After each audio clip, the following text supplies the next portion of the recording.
Hello, everybody. This is Damos or Mal, and I want to introduce to y'all. Welcome to the BOZO podcast, and this is the podcast where I can finally talk about uh, other things besides wrestling, even though I love fucking wrestling and shit. So yeah, and so before we get started, I wanted to say, if you want to donate to me on fucking Patreon, you can. There's three tiers: $3, $5, and $10. And the best tier to get is the $5 because you will be the best bozo ever. Not because you, well, yeah. So, so I'm gonna tell y'all why I call this the Bozo podcast is because why not? That's the only explanation I can give because I feel like there's there is somebody else here, and I also consider him as a fucking as a fucking bozo alongside me. So yeah, and this is convoluted already, but No, basically, you're doing good. You're doing good, I, dude. I think I'm doing good because at this point I'm just like I literally just gave the explanation why I call this the Bozo podcast. It's because we're just a bunch of freaking bozos talking about random shit. So that's fun. So before we get on to the main topics, I want to give some updates on the on the upcoming projects and etc. And let's start with my game development update. And I would say the game I'm currently working on is called Impure Blessings, and it's basically a Shin Megami Tensei inspired dungeon crawler game where you play as this fucking freaking Morbius time demon, and you go through some fucking dungeon and try to reach the top of the tower, and what's wait beyond the and whatever is waiting beyond that tower is what you have to fight. So currently the update is, well, I'm actually doing fucking pretty good because like right now I am finishing up on, I guess you could say, the first floor of the tower, and there might be a mini boss I might actually make. So yeah, that's pretty fucking fun. And another gaming project that I might end up working on is the stuff that's going with is basically the stuff that is in my fucking mental. So that's gonna be a acid trip. All right, time for the channel updates. Here on Color TV, we just got done streaming Frontline's um biggest, it's not the biggest pay-per-view, but it is a big event known as uh Thunderstruck, and apparently it did really good according to some of my friends who actually saw the show. If you want the results, I could give you the results. The first match, which was the Thunderdome women's match, and which whoever wins this match will get a chance to go put a women's title at Everything or Nothing, which is our biggest show. And the winner was Yuki Kanoto by pinning uh, and eliminating the final participant, Marcella, who showed that she got too fucking cocky. The next match, Insane Fortune, Kano and Aurora. Somebody my guest knows really well. Went for the tag Yeah, that's titles. true. went who went for the tag titles to go up against the Olive Branch, which is Andrew Andrews. What a fucking name! And QVP, and they retained the titles. The, the Olive Branch retained the titles because something appeared on the screen targeting Kano. So that's kind of fun. The next match, JKL taking on against, well, JKL defending his Warriors title against Chris Iris, which was a fantastic one-on-one match, and JKL retained the title. Then we go into our women's title match, which is Casey Knight going up against the dominant women's champion, Kagami Katsura. And if people knows Kagami, she would either steamroll through you or literally just power you. So of course Kagami retained, but the XYG generation came in to try to take out Casey, but her best friend Skittles came in to save Casey. What a what a great friendship that was. Then the main event for the Frontline Championship, it was the men's Thunderdome match, and the champion going into the match, Taylor Sparkle, has retained his title some fucking how in this freaking Thunderdome match, and he pinned Malik uh, Yanovich, the ruthless Russian. So yeah, that was the results of Thunderstruck, and holy shit, what a fucking show! That I had to edit. That was nearly about to be 2 fucking hours. I was literally going to reach 2 hours, but I'm like, do I really want to kill myself over this shit? But That's fair. for real, you saw how Pride 2 was. You know how long I had to edit that motherfucker? Oh, yeah, no, I know. Yeah, that I shit know was for that shit was fucked, bruh. But yeah, so that was the results of fucking Thunderstruck, and speaking of other speaking of other color TV news, color TV is finally getting a football league and a racing league and a soccer league, which is not going to be going on until probably I don't know. The racing league probably is going to happen after the it's after call it a spring football league that's going to be better than than than the XFL. So, hopefully not, but well, considering the XFL's track record, I think that's a easy bar to climb. yeah, like originally it was supposed to be 8 teams, but I accidentally bumped it up to 12 because Oh boy. I made 4 more teams, and holy shit! But thank God this game I'm using, Legend Bowl, has a accelerated time, so I don't have to suffer recording fucking an actual hour of a 2D football game. So that's fun. But that's if I decided to go through with it. And what else? And what else is going on? Oh, in the Zero Channel, we are PWU is having its Road to Hot Pursuit, and for those who is lost in the fucking loop somehow, which I don't blame you, because right now it's getting convoluted. This group Reborn, which is run by Brandon Sharp, who is our current reigning and defending PW National Men's Champion. His group Reborn are trying to take over PWU, and the boss behind PW is not taking that shit for granted. He is ready to go to war, and on the way to Hot, and according to him, Hot Pursuit will be our normal scheduled event, but after that, it's going to be a war. So currently on the match card, we have no matches leading to Hot Pursuit probably, but there will be title matches. And one of the title matches that will be defended is the Limitless Men's Champion, held by our fucking guests on this show. That's right. so, That's right. so this is going to Which be fun. I was honestly shocked by that.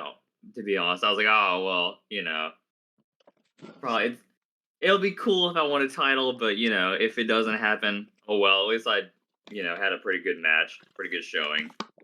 When I Yes. got the three, I was like going to bed when I like got the three. I was like, no fucking way. But And who I he? I guess this goes to show what Zach has been saying his whole career, which is that not only is he the best, but he's also the measuring stick Yeah. of wrestling at this point. Because if you want to get to that main level or that main event like spot, you have to have a good showing with Zach, and I feel like that's something that he like definitely showed. Yeah, because the thing is, like, fucking Christ. Like, Zach was on a losing streak a bit, but he rebounded himself, and the moment the former champion Evan Coleman decided to do a fucking open challenge, who better to take up an opportunity like that than Zach I mean, himself? Zach did get trained by the Radar Superstar Edge, so An ultimate always taking opportunist. advantage of opportunities. For real, bro. Yep. But yeah. So PW, the only match that's probably actually fucking confirmed is the limitless title match, but everything else is still getting. I guess ever since Reborn threatened to like take over PW, fucking the Shepherd himself was like, "This is about to be a fucked up time." So might as well just get this one shot out the way so we could get to the main course, which is Reborn against PW. And I don't know what's gonna be the show name, but all I know from what I was told by the Shepherd himself, he's about to put the company on the line, and Uh, this about to be fucking beige. fucked. But yeah, that's basically all the updates of what's going on in the in this fucking universe. So yeah, if y'all if y'all wondering about this All Japan Call Wrestling thing, this is in that promotion is in a separate Earth, because how the fuck we got fucking Naruto, Sasuke, and basically every anime guy on that show. That is in a separate Earth. So yes, Dang, VRW, is that you?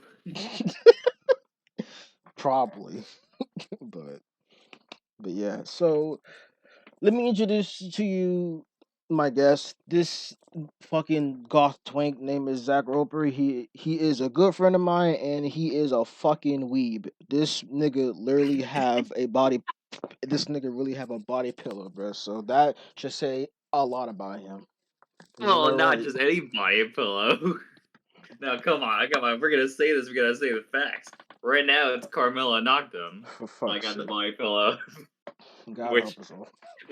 which you can catch her in action in PWU and GRFC if it ever comes back. Whenever I that don't know. is, We'll but we'll see about that one. yeah. But yeah, you can see the likes of her, and you can also see the likes of Loaf Patrice Roper, who has been given some cryptic messages throughout her matches. I wonder what that's about.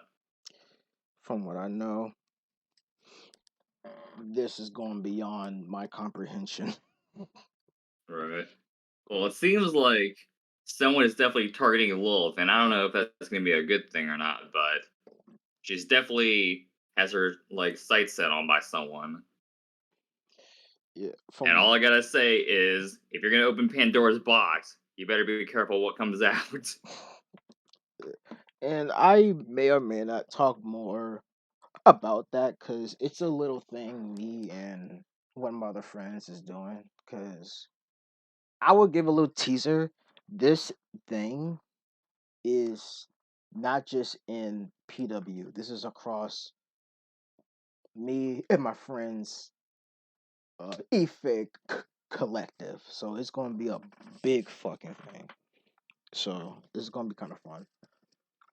But before we get too far into it, I do want to say that when you told me the idea of this show, I was pretty much on board to do it because those for those y'all who don't know, I also have a podcast going on, but it's more focused on the GRFC E-Fed side of it with some, off-topic stuff sprinkled in between. But I've kind of gotten to the point where I don't know if I've got to do another episode to like cover the next pay per view, but I've gotten to the point where it's like, man, the format I'm doing is kind of getting like stagnant, it's getting stale, and then I was heading back from North Carolina when you hit me up about this, and I'm like, oh, this sounds cool because it's like a variety of topics that I could like easily, you know, talk about.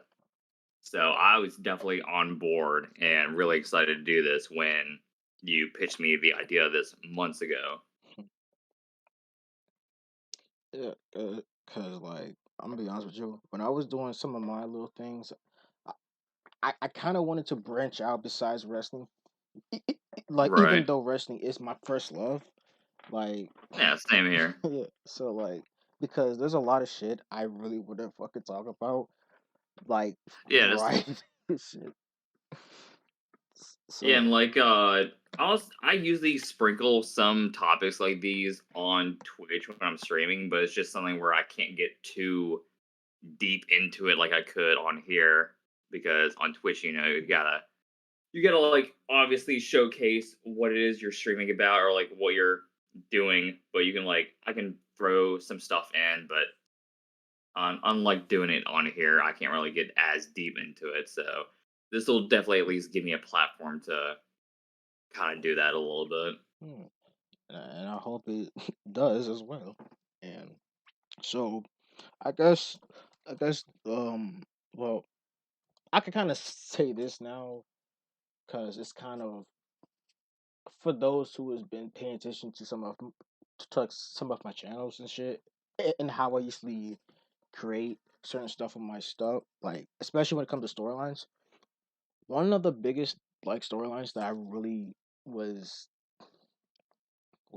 for this little entity that's about to show up soon.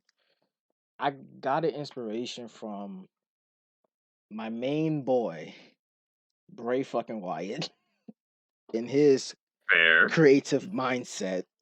Because his creative mindset, I feel like me and Bray Wyatt is on the same wavelength when it comes to like certain spoopy creativity. And for this upcoming entity, you could tell he's really inspired by it.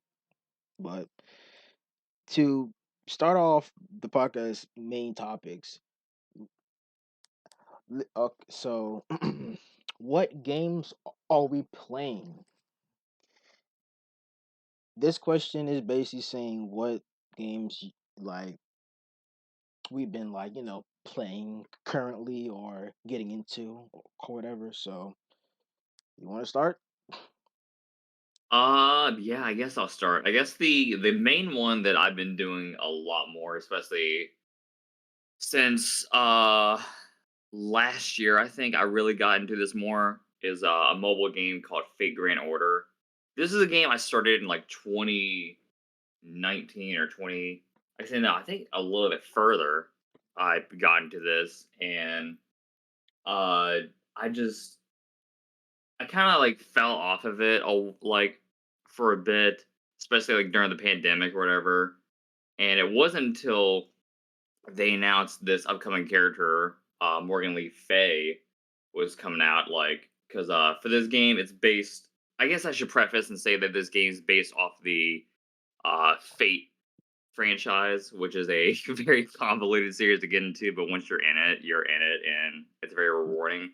But for the game, uh, North America is behind 2 years from Japan, so like they pretty much like were showcasing Morgan Lee Fay, and I was like, oh, this is a pretty cool character, and kind of digging deep into her and how they like did her storyline or whatever, especially with the Lost Belt chapters that were on in the game.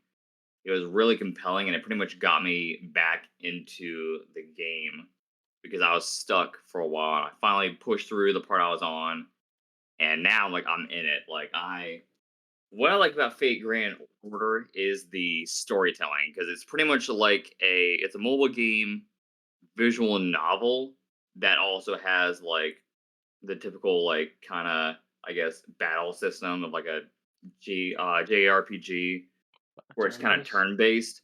Yeah, it's turn based. So you pretty much how the game works is every character is divided into a class. So you have the normal classes like saber, caster, archer, lancer, assassin, and stuff like that. And then you have like these special classes like ruler, berserker, and avenger, and stuff like that. And they introduce more classes, but pretty much each class is strong and weak against other classes, and it's pretty much trying to get your best characters that fit in those to pretty much win battles. And then after that, like it'll kind of do like the visual novel storytelling, which Fate is always I've always been fascinated by the way Fate tells the story, especially the characters they use, which is a lot of like mythological and historical kind of figures. So it's interesting to see what they keep and what they change for some of the characters. Like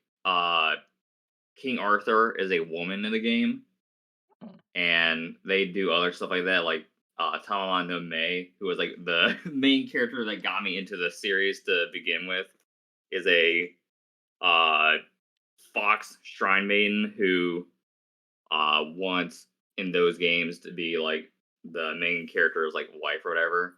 So it's very fascinating to see like what they kind of take and what they change, stuff like that. So that's the main thing I'm on. Recently, I've been getting into a lot of the old wrestling games, like SmackDown versus Raw, some of the like old school SmackDown games.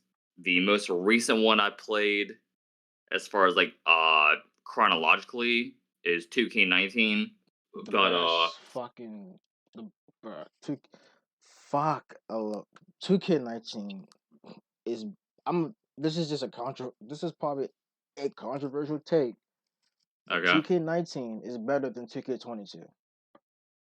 that's fair. I mean, I like the soundtrack in 2K22 more just because it's got more rock and Less metal in rock. it, but which it's it's a shame that it took Machine Gun Kelly to fucking make a good decent soundtrack for once, but hey, fuck it, But I'll half take of these it. Whatever. wrestlers they got to like host the soundtrack is shit, bruh. Well, I mean, what I liked about 2K19 was they had a couple of superstars like Seth Rollins and The Miz or whatever, like actually pick what song they wanted in the game. So Seth picked Overdrive by Slipknot, Which is a really good uh song, and The Miz chose Beneath My Skin by Bullet for My Valentine. I think that's what it's called. which is also But another good song. yeah, so it's crazy that like we've gone like so part of the reason why I'm playing the old games is because the soundtrack is really good and the game mechanics are pretty sweet.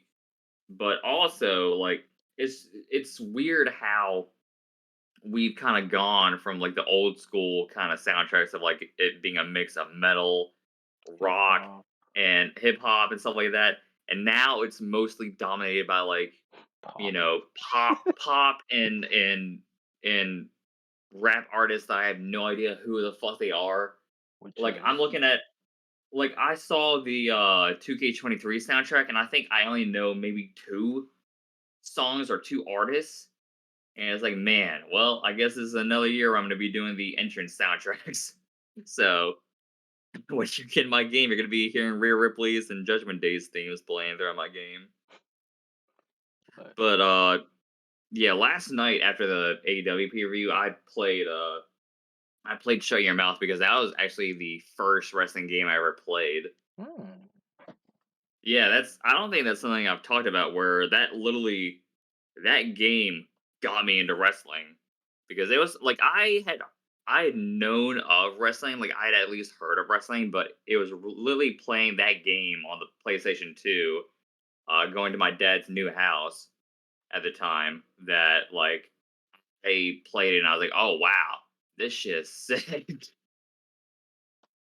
So like that was pretty much my first introduction to wrestling, and it after that I think it was like 2006 or 7 when I got back into it, and I just kind of became full time wrestling fan after that. what's funny is that my first wrestling game was actually SmackDown vs. Raw 2008 for the Oh PSP. wow. Oh, the For the PSP. Holy fuck. yes, but here's the fun thing about it. That wasn't my. I think if I remember, that wasn't my PSP. That was my cousin's Oh, okay. that I played it on, and it's funny because like that's the first game I remember when I first started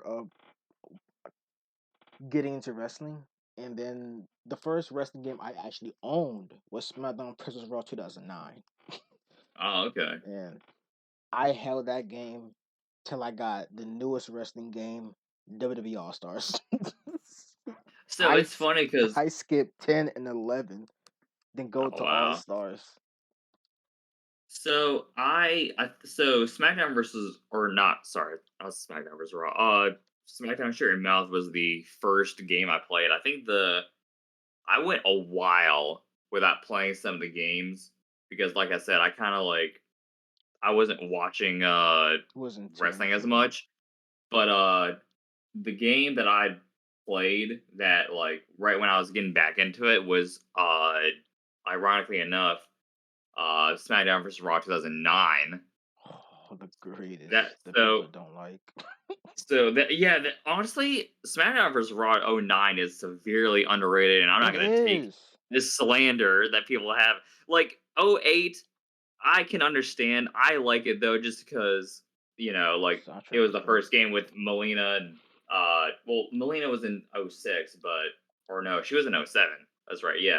But it was the first one with Ashley and the competent version of Melina and stuff in there. So it's a guilty pleasure of mine. I also like the brawler and other types they had in the game. But yeah, '09 kicked a lot of ass, and the soundtrack is really good because you got Perfect Insanity by Burning Disturbed and other stuff like Halo. that. But yeah, Uh, like literally after that game, I went back and played some of the other ones, and I was like, oh wow, these games kick ass. like, like I get why people don't really like it because it doesn't really have a lot of stuff from the previous games. But but the game's still fucking good. You got Road to WrestleMania. You got the shitty career mode that was pointless. you got, Right. you even got like fucking a shitload of matches you could do. The call system,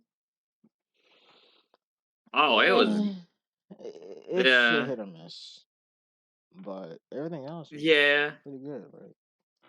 The hit or miss, I guess, would be the right word. I don't know. I've gone back and played some of the games and made my character, and there's some games where it's easier to do than others. So I'll give you that. But Yeah, a at lot the easier. end of the day, I go back to these games because they're fun, and it's always there's always like something interesting or new for me to do, and I feel like the replayability is definitely a big issue with these newer entries in the 2K franchise, I'd say. Because even like with 2K22, when I played it, I was like, oh, it's fun, it's cool. And it was definitely a step up compared to like 2K20, which was like during the Ooh, darkest timeline. that was a like, fucked up year just to like, play.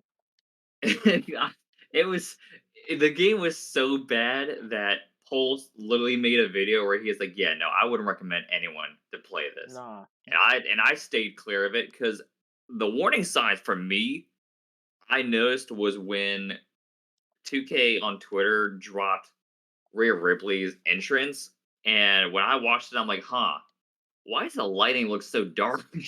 nah, you wanna I know was what's like, the wor- nah, let me tell you that's this, what alright? that's what it like. It's subliminally hit me where I was like, huh, something about this is off. And then it took Pulse's review to be like, yeah, this shit sucks. To be like, yeah, no, that's fair. But here's one of the red flags, right? When Ukes left, the day Ukes left, you already saw the the cracks in the whole entire game. But the game was so bad, so fucked up, they have to keep 2K19 servers up for another Oh year. yeah, yeah. They extended the 2K19 servers, and they pretty much said like, yeah, we're not doing another 2K game. Here's Battlegrounds instead. But Battlegrounds, I'm gonna be honest with you, alright? Battlegrounds, it's it's not a wrestling game. It's a brawler. It's yeah. the game. It's fun for an hour, for an hour or two. Everything else is just boring. It's like just everybody has the same move set. What else? The the creative the cause the creative character was not good. It was bullshit. And you gotta buy wrestlers by doing some dumb shit. Pointless ass Well, game. so I remember Dead got the game, and I hopped in through Parsec, and we played it for a little bit. And for what it was fine. But then the more the time went on, I was like, yeah. yeah, this game's not really that great. Like, Yeah. what was the game that was like it but way more fun? All That Stars. Yeah, so All Stars kicked ass. Oh, that game's This funny. this felt like a bargain bin version of All Stars to me. Man, a lot of people would definitely compare it to All Stars because that's what the game was trying to be like. It's trying to be like All Stars, but they fucked it up. And the thing is, I will give them credit. They try something new, and I would not, say they didn't try something new, because they did.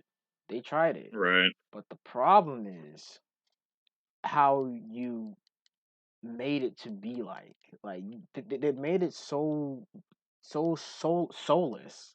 They made that game so soulless, and I mean, I and feel like it was a game where they like rushed for it to get out. To be like, all right, look, we're not having another WWE 2K game coming out. Just fucking finish that up and just put it out.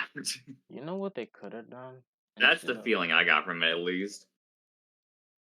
like it's like they it had potential. The first trailer drop, I was actually pretty intrigued by the very first like teaser trailer. The song the song they used was actually pretty fucking fire though. I actually found out the first trailer song and that shit was actually pretty fire. But The trailer song for what? for Battlegrounds, like the very Oh, first teaser I don't. trailer, the song was actually pretty good. I don't even think I saw that. Hold on, let me look this up.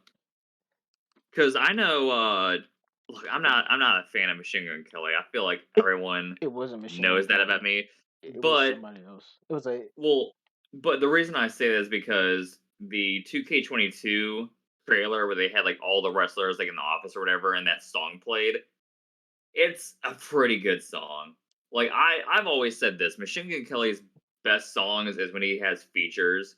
And that was one where he had Kellen Quinn of Silver Sirens as his feature, and I was like, all right, this song is actually pretty cool for what they're going for. The Office trailer for that game was actually pretty cool. I actually like that.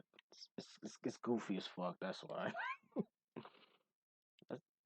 Oh, but so at least there's at least one positive for Battlegrounds that I just thought about compared to the 2K franchise. What, At least they updated Trish and Lita's attires. bro? At least they added the fiend. Right. Oh my god, the only 2K like main video game that the Fiend was in was 2K20. And they had to use him as like a fucking DLC pack. No, well, yes, he was. Bro, this made me so disappointed. I But had the game for apparently Christmas, right? And right. I had it, and I think I had the deluxe because I don't want to fucking pay. So, this was my experience with the game, right? And I want to cry so bad. I'm in a podcast, but but like, I wanted to cry so bad because when I was playing the game and I unlocked Caffeine, right? Because you have to Mhm. unlock him by doing the 2K original stuff. What a time to be alive. So I unlocked him. Then I decided to create my character. The game crashed, and I have to redo everything to re-unlock him and try not to Ugh. kill myself. Yeah, because like, don't you have to like finish the bump in the night thing just to get him Yes. or something like that? Oh my Well, god. actually, you gotta do the little towers. Like, Oh fuck that. yeah, which was Look, I like fun. the Fiend and all, but there's no fucking way I would have done that just to get him. At that point, I would have just bought like a fucking like pack for $9 or whatever just to get him. Sure, but, okay. So for what I've been what I've been playing for a while, I finally beat Persona 5 Royal, and Oh, nice. holy shit, I was crying my eyes out. Like Persona is one of the best story based RPG games in the Shin Megami Tensei universe, bro.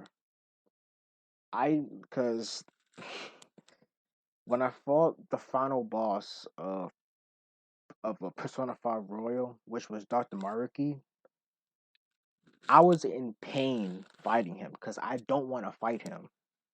Because I understand why he did everything that he did and why he wanted to make people feel happy.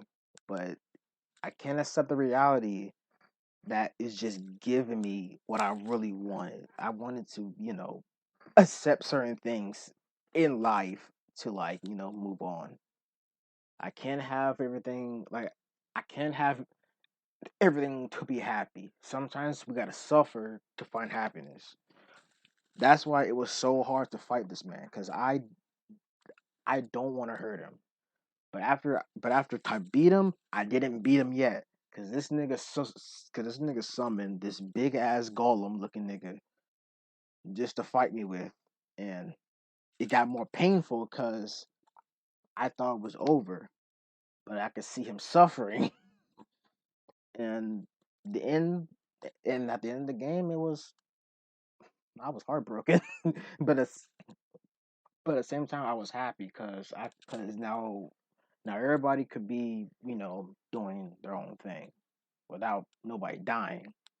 Well, one of the guys in your well, one of the guys in your party named named Akechi, he did die, but he died before you reach the royal content of the game.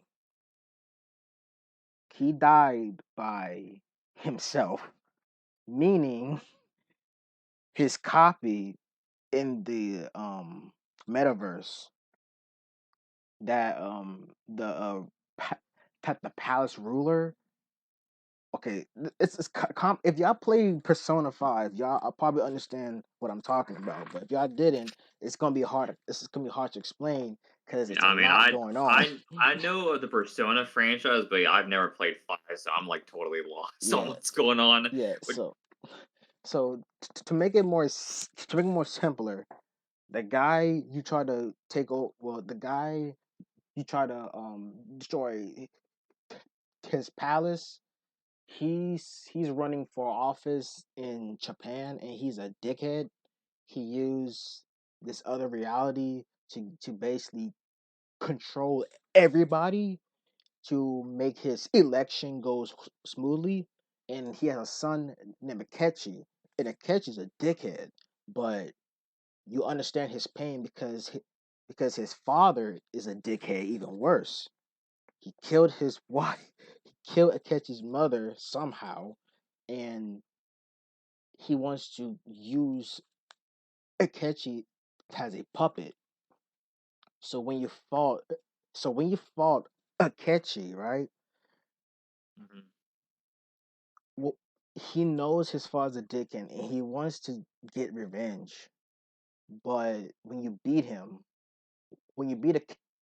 Akechi, another one appears, but this one is how his father sees him, which is a puppet, and Akechi dies by that puppet.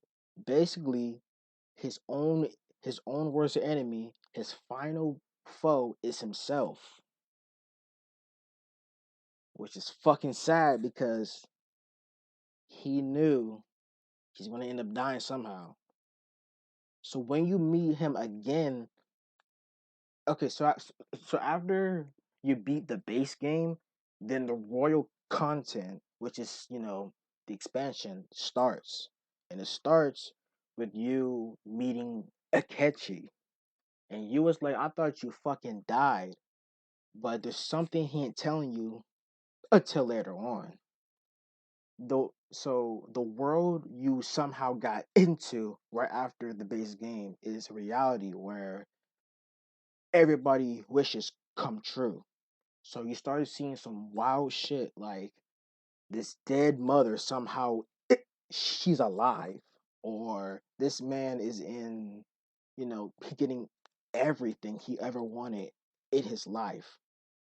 And you see Akechi. Apparently, the reason why bad guys there is because the main character you play as wishes he never died. So you got so your wish was for Akechi to be alive. So, but the crazy thing is, when you fought the final boss of the game, well, the royal content, Akechi will fight for you just so that he could be at peace to be actually dead and not alive because he is tired of being somebody else's puppet.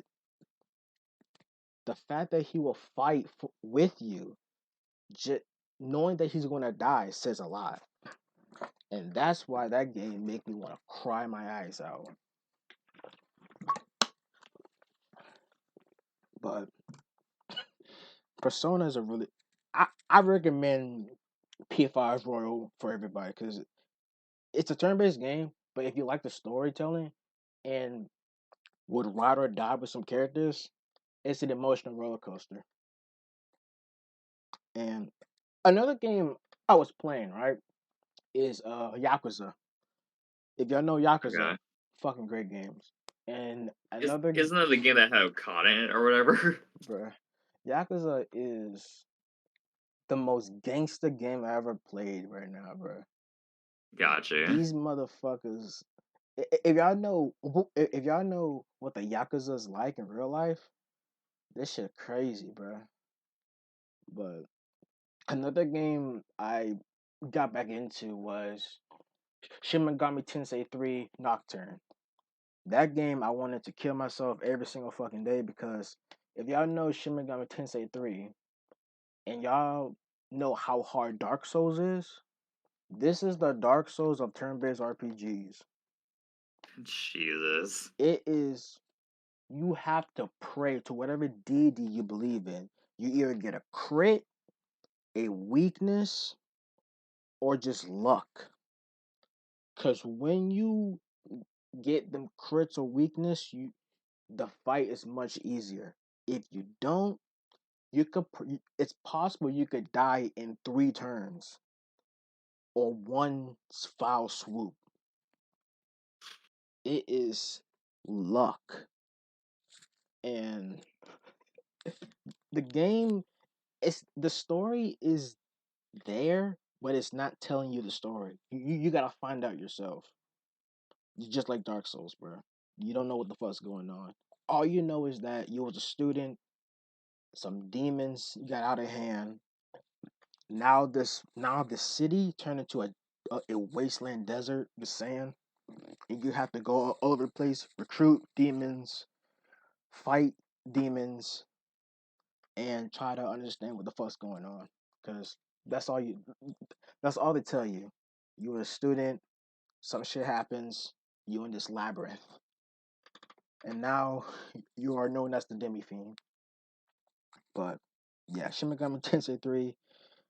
I wanted to pull my hair out, and now I cut my hair, so I can't pull it out Yeah. anymore. Yeah, that's fair. Yeah, but So another game I've been playing. I forgot to I can't believe I forgot to mention this because this has been the talk of the town for like all the whole month of February. I have been share playing Hogwarts Legacy on Dead's PS5 version of the game. canceled. Sign up, stop. So this leads me to a topic that I feel like you would have significant input on. All right. Are you offended by the game's mere existence? As someone who is in the LGBTQ plus whatever letter I'm missing that's gonna get me canceled community, are you offended that the game exists because of J.K. Rowling's statements? All right. Here's my answer. I'm still going to play Atomic Heart, even though there's a war in Ukraine. That Fair. Bruh, look, I really don't care because the thing is this, right? Yes, J.K. Rowling created the Harry Potter thing.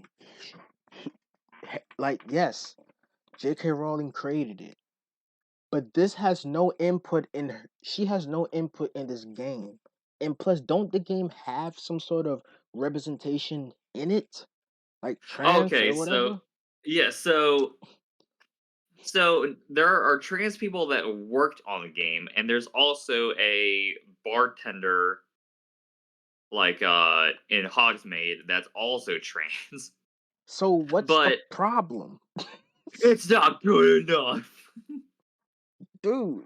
Like, bruh, That's really what it comes down to. Is just it's not, and I don't want to blanket you in with the people I'm talking about, but for the vocal minority of the people that are in this camp, it is just never good enough, and they always want to bitch about something. it's making me That's really what mad it comes because down to. it's making me mad because like, bruh, like I get it.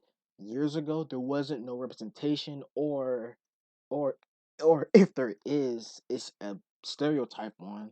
But look, can we just please play a game?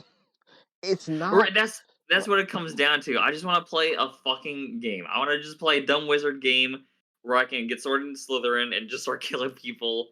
Like that's all I want. cause I but don't want to have someone, question my morals or whatever just because I want to play a game tied to a franchise that I've grown up, loving.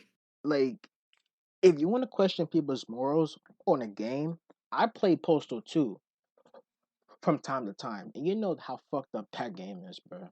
You want to question Right. my morals? I play hentai games. I don't give a fuck. like, like, Fair. and I mean, I do have the Para franchise man, on my Steam, so there's F95 Zone is your friend for hentai games, bro. I'm not gonna hold you. true. I got a few. One of them is like about to be 100 gigabytes, and I need to figure myself out with that shit. But with how much mods I found, but it's like I get it. There's a lot of controversies surrounding the series because of the damn creator. But can we? But Right.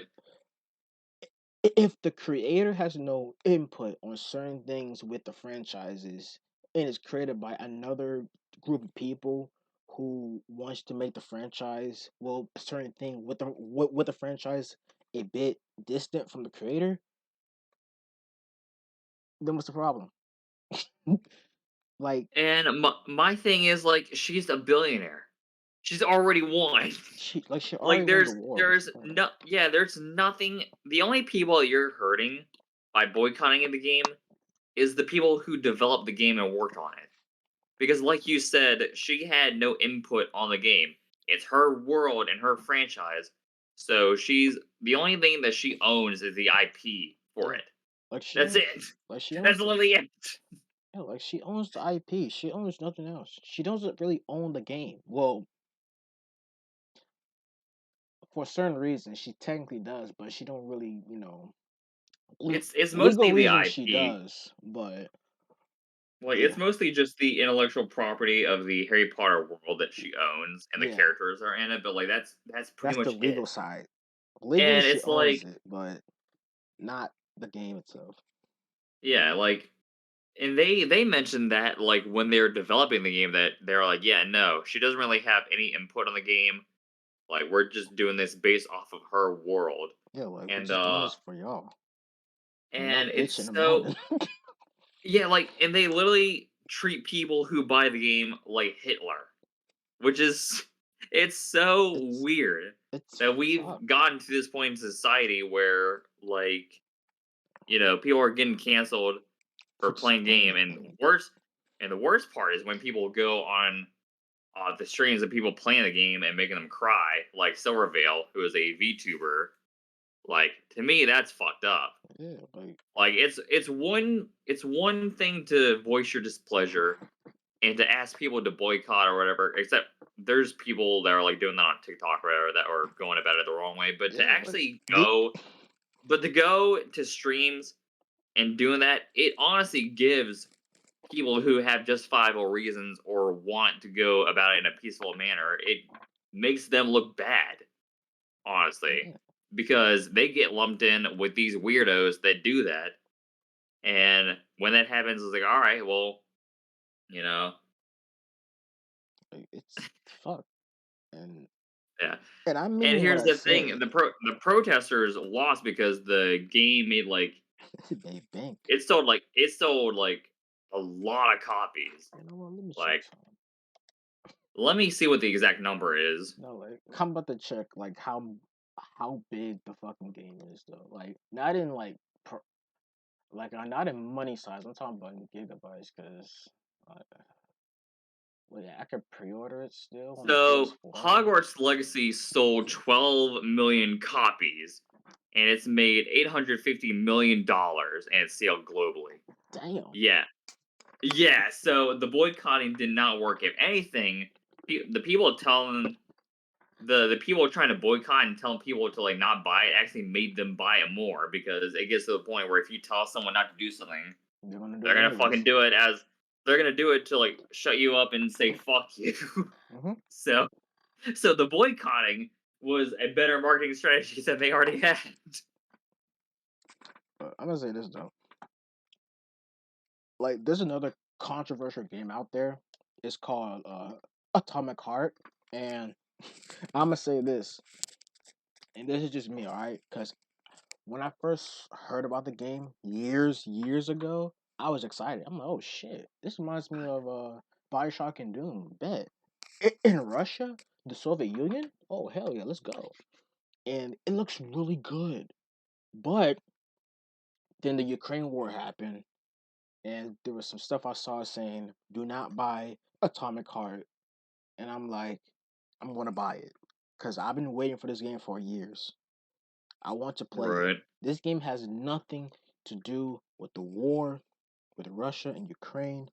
This game is a fictional game that's like Bioshock, but you're in Russia in the old times. Robots, experiments, and everything. I'm trying to play this some bitch. And Atomic Heart do look really good, but I probably won't be buying it for a while because I could only get the PS4 and PS5 as one for like $70, and I want to die. Why games have to be $70 now? You got me fucked up, bro. Yeah, I don't know, man. Like So first it was back then it was 50. Now it's 60. Years and keep now. in mind, like back in the day, like there were complete games that we got for that price. Dead ass.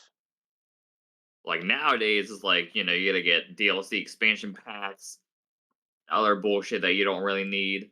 I mean the Which expansion pack. DLCs isn't something new. Like they've sprinkled it in, but they haven't nearly been as heavy-handed as they are now. And I really miss the days where you had like a complete game and like, all right, if you want an expansion to the story, it's optional, but here you go. Yeah, Kind of like like what the Doom games, the remakes did, yeah. where you had Doom Eternal and then you Latest had Sun like the Gods. yeah, you had that like expansion to the story where it's like, all right, like I don't need it, but if I got it, cool. I have like more to the story. And guess what? They added a new mode in the game, Horde mode. But guess how much that cost? A free Like update. $10. Nope, it was a free Oh, holy update, shit. Yeah, I miss stuff like that, honestly. bruh. But So, it speaking was of kind of. DLCs, Mhm. sorry, I don't want to step on your toes. Oh, I was gonna say the thing about the Horde DLC. I was kind of a bit disappointed because I thought it was gonna be survival mode because a Doom game with survival Right, mode that is awesome. But it was something else. But it's not bad. It was kind of right, underwhelming, but it was still fun though. true. So, speaking of DLCs, this is something that I wanted to talk about because this is pretty much breaking news, Oh, okay. essentially. So, I don't know if we should talk about it now since we're on the topic of video games, or if we should like wait a little bit. But I mean, we're on top of. I mean, we're on topic of a video game, so might as well. all right, well, yeah, since we're on the topic of video games, WWE 2K23's apparent DLC list has been released. And I say apparent because I'm hoping that this is not all the DLC. I have major copium and by thinking that this is only half of it because if this is all the DLC, holy fuck. Like, Oh boy, this sounds bro. pretty good. So,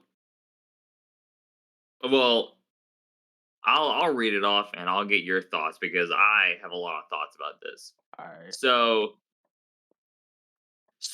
the DLC pack so the first one comes out on April 19th. It's called the Steiner Row pack, where it has Scott and Rick Steiner. Now, I don't believe it's Big Papa Pump version of Scott Steiner. I think it's just the tag team version, which Wait, what was it uh called? Like Steiner Row pack. Steiner Row? So yeah. If you want, I can post this uh in the gimmick so you can look along Yeah. with me. The Yeah, that'll Steiner make it Row? easier. That's a fucked up name. Yeah, so I'll post it I on mean, here. Hold on. 2K22 has the clowning around pack, which is actually not a bad name, but holy shit. So the Steiner Row pack comes out April 19th, and it has Scott and Rick Steiner, B Fab as a manager, Top Dollar, and Ashanti, Ashton, Ashanti the Adonis. which I have no idea who that is, but That's a part of whatever. Hit Row. Oh, okay. That's the Well, not big boy. I know all about Flop Dollar, so I know who that That's the is. other guy. Yeah. Adonis is the other guy. Unfortunately, He's actually but not bad. yeah. I mean, it's okay. I mean, the one thing like that I can see on here that's a glaring issue Mhm. is you don't really have a female besides BFAB, but I feel like a manager shouldn't count. She should be So like a that's wrestler because she did wrestle a little bit. So so my main issue when I go down here is there's not a lot of there's only like one woman's legend on here, and it's Eve. all right. So As So the second pack is the Pretty Sweet pack, which comes out May 17th, and that has Carl Anderson, Luke Gallows, Tiffany Stratton, which I'm actually happy about. Like she's impressed me on NXT so far. Ellen Prince and Kit Wilson, so I'm assuming that's pretty deadly. hell fucking yes. I So love these I love these motherfuckers, bro. I'm not the biggest fan of Pretty Deadly, but for people like you who are a fan of them, cool. They some That's sweet. sexy ass motherfuckers, bro. I'm actually pretty happy now. So the third DLC pack is Race to NXT, Corny. which comes out June 14th, which has Harley Race for some reason. Because you got to race Okay. to the NXT pack. What you talking about, bro? All right, whatever. Ivy Neal, Wendy Chu, Tony D'Angelo, and Trick Williams. Tony D'Angelo is a win. That's the person I would get the pack for. You should have called it the fucking stallion or some shit. But yeah. DLC number 4, Rebel with Wyatt pack, which is odd that they're gonna have you wait till July 19th for Bray Wyatt. Right. I cool. That's As a massive Bray Wyatt there, fan, I there's am offended. there, there's been a lot of major discourse about that. And this is why I'm hoping that this is not all and that maybe they bump that a little early because You know, having people wait until July for Bray Wyatt is gonna piss a lot of people off. but they do But got one person that I'm actually wanted when I first heard 2K20 about to happen. Joe Gacy, right, so they the have bearded Bray boy. Wyatt, Zeus. So if you're a major like Hulk Hogan and Zeus guy, there you go. Right. Valhalla, which is just a Viking experience with Sarah Logan stealing that chick's gimmick. It's like all right, whatever. Joe Gacy and then Blair Davenport, who is married or wait, I don't think they're married The anymore. She fuck she is had a Bird? she had Oh, she, that's. yeah I think they are still she married. Her and she was Billiam Asprey's girl, I think and are they? which whatever. And then DLC 5, Bad News for You pack, which comes out August 16th. Like I mentioned, Eve Torres is on here. And then you have Wade Barrett, Damon Kemp, which I actually like his theme. His theme's pretty cool. Andre Chase and Nathan Frazier. I gotta say, if Oh, this they're is not. all if this is really all the DLC that we get for this game, I I don't know, man. This seems kind of scuffed to me. I mean, okay, so overall, it's a DLC packs, but It's fine. It's serviceable, but I feel like it could have been they better. should yeah, it could have been better. They could have included, more household names or whatever that people know. Something that bums me out is there's no Michelle McCool. There's no Melina. Like I said, the only women's legend that they have on here is Eve Torres. When That's a fucked up legend they yeah, got there. yeah, like it's like I know there's some Eve fans out there, but like man, all I could see, like all I've seen on Twitter for like months before this game even comes out is people like, man, hopefully Michelle McCool is in the game. Me saying hopefully Melina's in the game, and like other people saying that too as well. But I'm like a huge Melina guy, so but like the the lack of female legends in here, especially with the way that they've created the women's legends that's already in the game, like Lita, that was the main controversy with like how her model looked when they revealed it. How fucked up they did that, which honestly seeing the Lita in 2K23 got me to play SmackDown vs. Raw 2007 again. Just like, Just because I'm like, man, I need to play a game that actually has a good looking Lita for once. But that's a huge bummer. Not having Big Papa Pump in there big bad is booty gang, also baby. right. That's also pretty scuffed. Uh, what I'm worried about is they're gonna make that a my faction Oh, gimmick or kill whatever, me. and they've already confirmed that the 2011 version of the Miz is going to be a My Faction thing. And as someone who doesn't play My Faction, shit's fucking retarded that they do that. I played it that once, I never they played it that again. they the only person who I know plays that is my friend George, and I'm so sick of having these models or whatever Locked uh behind my locked faction. behind a paywall pretty well. But thankfully, we have people like What's the Status that will like actually upload them on the community creation. So when I get the game fired up, I'm immediately like hitting him as like a favorite creator or whatever. Sure.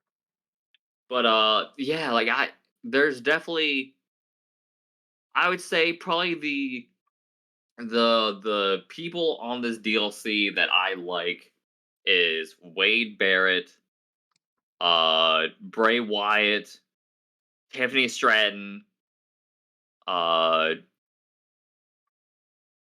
like I think those Tony D'Angelo, those are definitely like good picks. But man, this shit's lacking, and I'm hoping that this is only like I said, I'm hoping this is only half of it because if this is it, man, this is fucking underwhelming. You know, and look, one thing that could, you know, okay, so I'm happy about all this for one reason. uh huh, Entrance parts. Nothing else. that's fair. Because That's fair. the thing is, Well, I mean, I I like I said, for me personally, it's underwhelming, but I could see why how other people will be all right. This is cool. more entrances for me. Right. And like there's gonna be cool entrance themes. Like I said, Damon Kemp has a really cool song. It honestly sounds like an I Prevail song. Where like the thing Brave. starts up and it's like, let's go. I'm like, hell yeah, I'm fired up. Like that's sick. They got my But boy yeah, man. Shatter, baby. Let's go. But I want to. Die for Yeah, me. Shatter is gonna be cool. That's gonna be a good song for me to put on the menu theme. Die for But me, brother.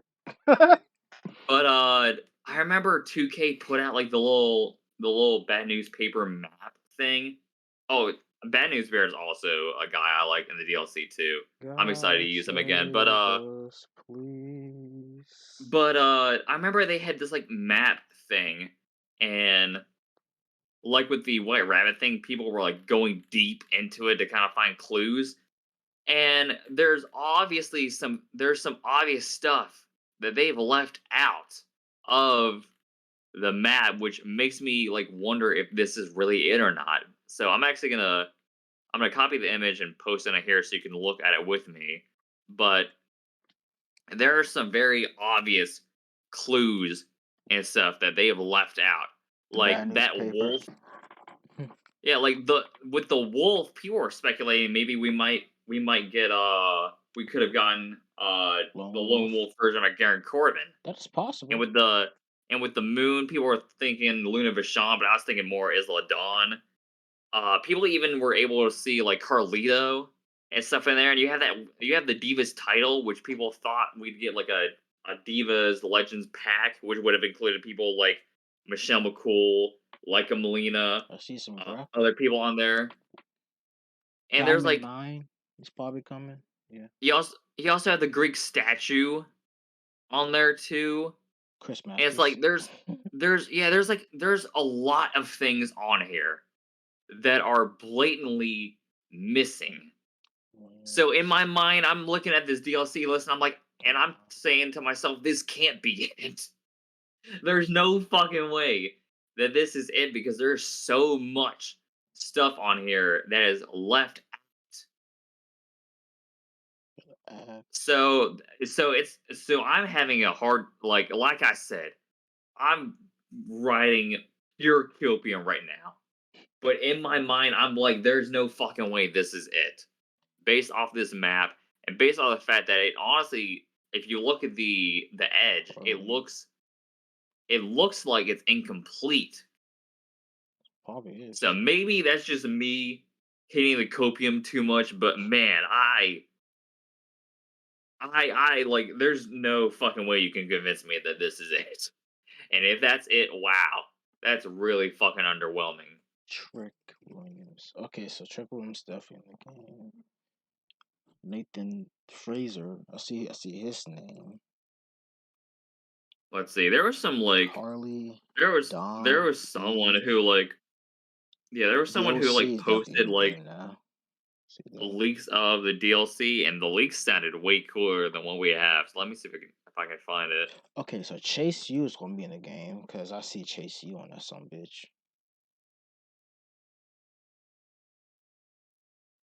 Belair. Cause I'm looking so dead in the freaking picture you sent, and I can see Right. names in this some bitch and logos. Yeah. Yeah. There's clearly stuff that have been left, which is very weird to me. Why they would do that? It's supposed to be Like hit. that's the thing. That's what really gets me is like there's clearly stuff that they left off. So that's why in my mind I'm like this can't be it because there's some obvious there's some like very obvious people that I'm missing. Uh someone else who's missing that I'm very disappointed in is Pat McAfee. Pat McAfee. Pe- People were saying that like Pat McAfee could be DLC, and it made sense to me that he'd be a DLC, but he's not Oh, on there, hold on, I'm which on is the. very weird to me. Okay, here we go. I found yeah, let's see. So yeah, Bronson Reed also is one that's missing. I think Be Russell Reed probably ain't gonna be in this one because he came in late, right. so he's probably past that, which I kind of understand for real. Well, But from what I remember, he was supposed to be in 2K22, and They he cut ended him. up like, Yeah. yeah, he got released and they cut him.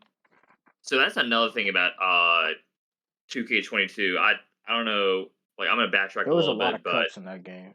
but especially Bray Wyatt, and the reason why that one I bring up in particular is because he was supposed to be a major part of the My Rise story, and they had to cut it. Johnny Knoxville also would have been a cool fucking DLC character. That would have been sick. Victoria also isn't on there. Mankind. Like, yeah, there's Tori Wilson. There's a lot of Candice LeRae. I think she's already in the game though, maybe. And also Mia Yim, I think is also in the game. But there's a lot of people in here There's a lot. where Yeah. Isla Dawn also isn't on there. Miyako Satomura. There's a lot of people that are missing. So that's why in my mind I'm like, there's no fucking way that this is it. Because you have obvious names that are not on here, and it makes me scratch my head like why they get cut. That's one thing And about yearly and a releases of guy games, like bro. and so like a guy like Bray Wyatt and Tony D'Angelo, you could argue should already be in the fucking game, Yeah. especially Bray Wyatt. That's one where people are like, oh well, maybe he'll be like a day one DLC. Nope, you guys gotta wait until July apparently. What is so scuffed? Mm. Which, yeah, like, As a yeah, massive Bray this Wyatt this fan, that shit offends me. this whole thing to me is fucking weird. People are already complaining that the marketing to this game is very lackluster, and as someone who is a business major, yeah, this shit is like very lackluster when it comes to the marketing department. But like, people, there's a lot of people, like a significant amount of people that are like, should I even get this game because it feels underwhelming? And at this point, I can't argue against you not getting the game. I mean, besides war games being like a main thing, like they haven't really sold people well enough to get them to want to buy the game. Now I already got it because I'm gonna be streaming it, and it's like there's people that I want to play as, like Gigi Dolan and Rhea Ripley and the Judgment Day and stuff like that. So obviously I got it, but I I'm most likely man, gonna get I'm probably gonna get the game eventually because since I'm deep into the EFED community, I it's kind of my duty. right. But yeah, like I said, the way they marketed this and the general online discourse over it, I can't really give a good reason why you should go out and buy it. So that's like another. Spoiler It's alert: the game plays just like 2K22. well, so one thing that I do like that they showcase is the new pinning system, which is pretty much like when you get to the bar, you can flick your joystick up and it'll actually like do a kick out if you hit it like right, pretty much. That's So that's actually cool. That's that's one where I'm very intrigued to see how that works, and I might like it a lot because it sounds easier than having to press X or whatever or doing the button mashing. Because I'm gonna say the button mashing in 2K22 was very hit or miss. It the was something where after a while I had to turn it off because I could tell that even when I was like button mashing, it still wasn't kicking out when I should have. one thing I hate So about the button mashing. When I heard button mashing, I thought they meant all the buttons. right. I was hoping that, but nope, it's just one button. I'm like, Yeah, bruh. like, but yeah, I'm hoping that this new penny system kicks ass with it. You just flick the stick up when you get to the bar. So I'll try that out when I get the game I'm gonna and fuck see that how it up a goes. lot. So one thing so I might as well just tell people who are listening. I get the game early because I bought the icon pack, Hmm. but I am probably not gonna be streaming with the early release because Down as a since Twitch, day one it's glitch. right. Well, not only that, but I'm worried. that I'll get my whole stream fucking taken down for playing it early. Oh yeah, because some games do that. That's kind of Yeah. fucked. So when the game comes out, I'm gonna literally look on Twitch and see who's streaming, and if it's just a bunch of like creators that are well known and no like scrub streamer streaming it, I know at that point it's like, all right, now they're gonna fucking You in the they're clear. gonna strike my stream. Yeah. If it's just like if it's New Legacy and Pulse and all them playing it, but no no small streamer playing it, then I know that it's just promotional only. That's just for like, So yeah. yeah, so I'm probably gonna what I'll probably do is I'll probably share my screen when the game comes out and I download it, and I'll probably just mess around with it, and then I'll stream it on the like actual release day when it's open for everyone to play it. Yeah. Because at that point, what are they gonna do? you know, like the game's out, everyone can play it.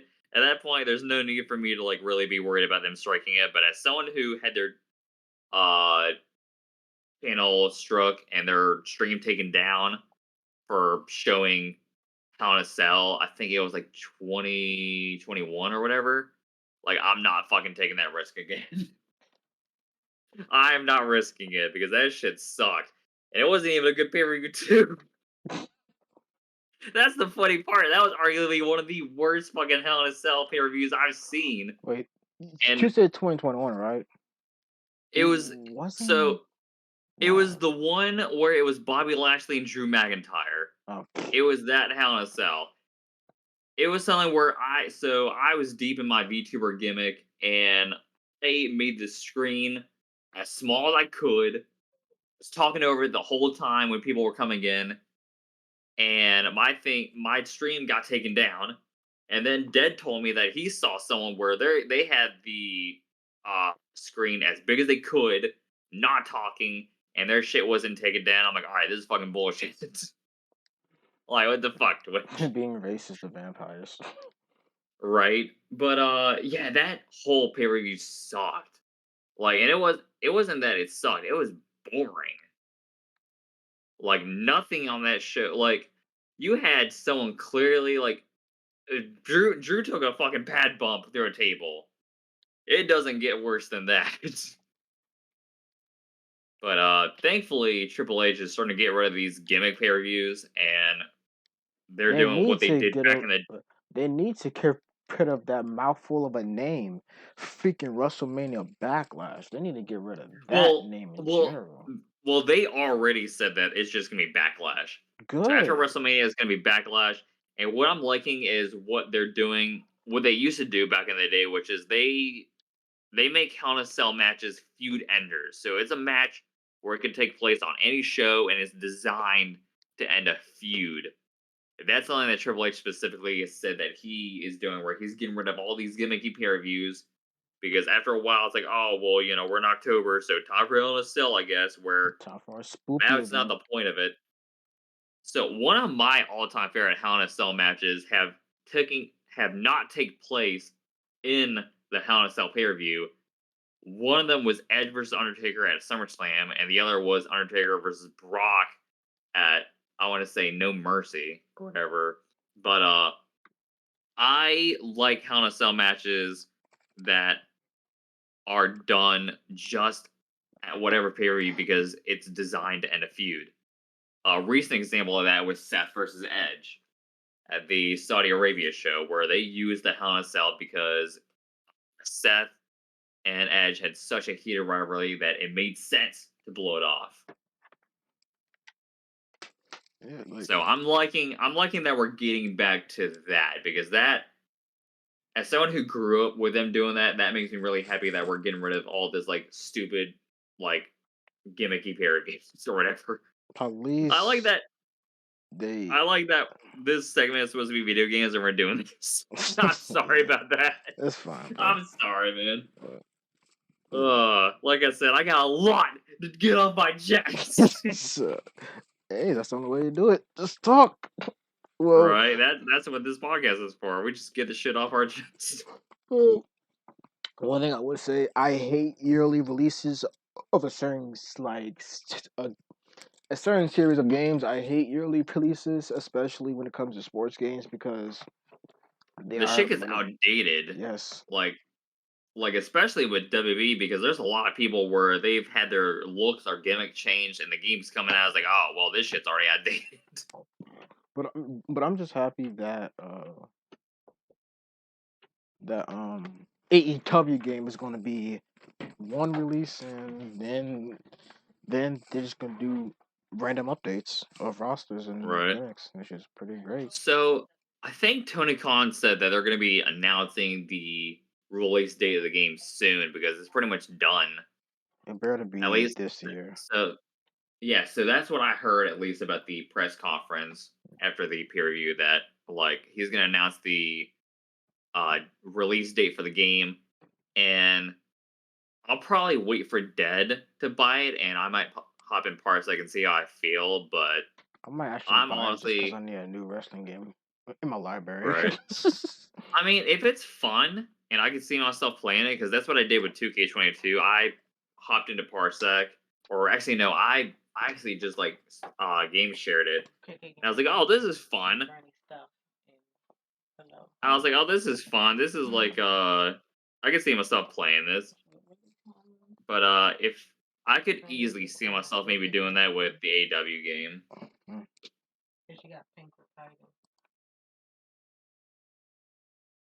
mm. Well,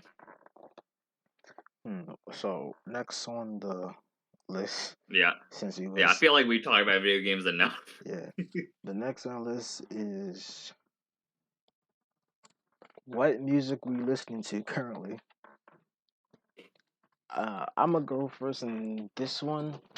Alright. There's this one song I've been listening to a lot. It's from a game actually, which is even funnier because we were just talking about video Okay. games. But this song from a game that was fucking great.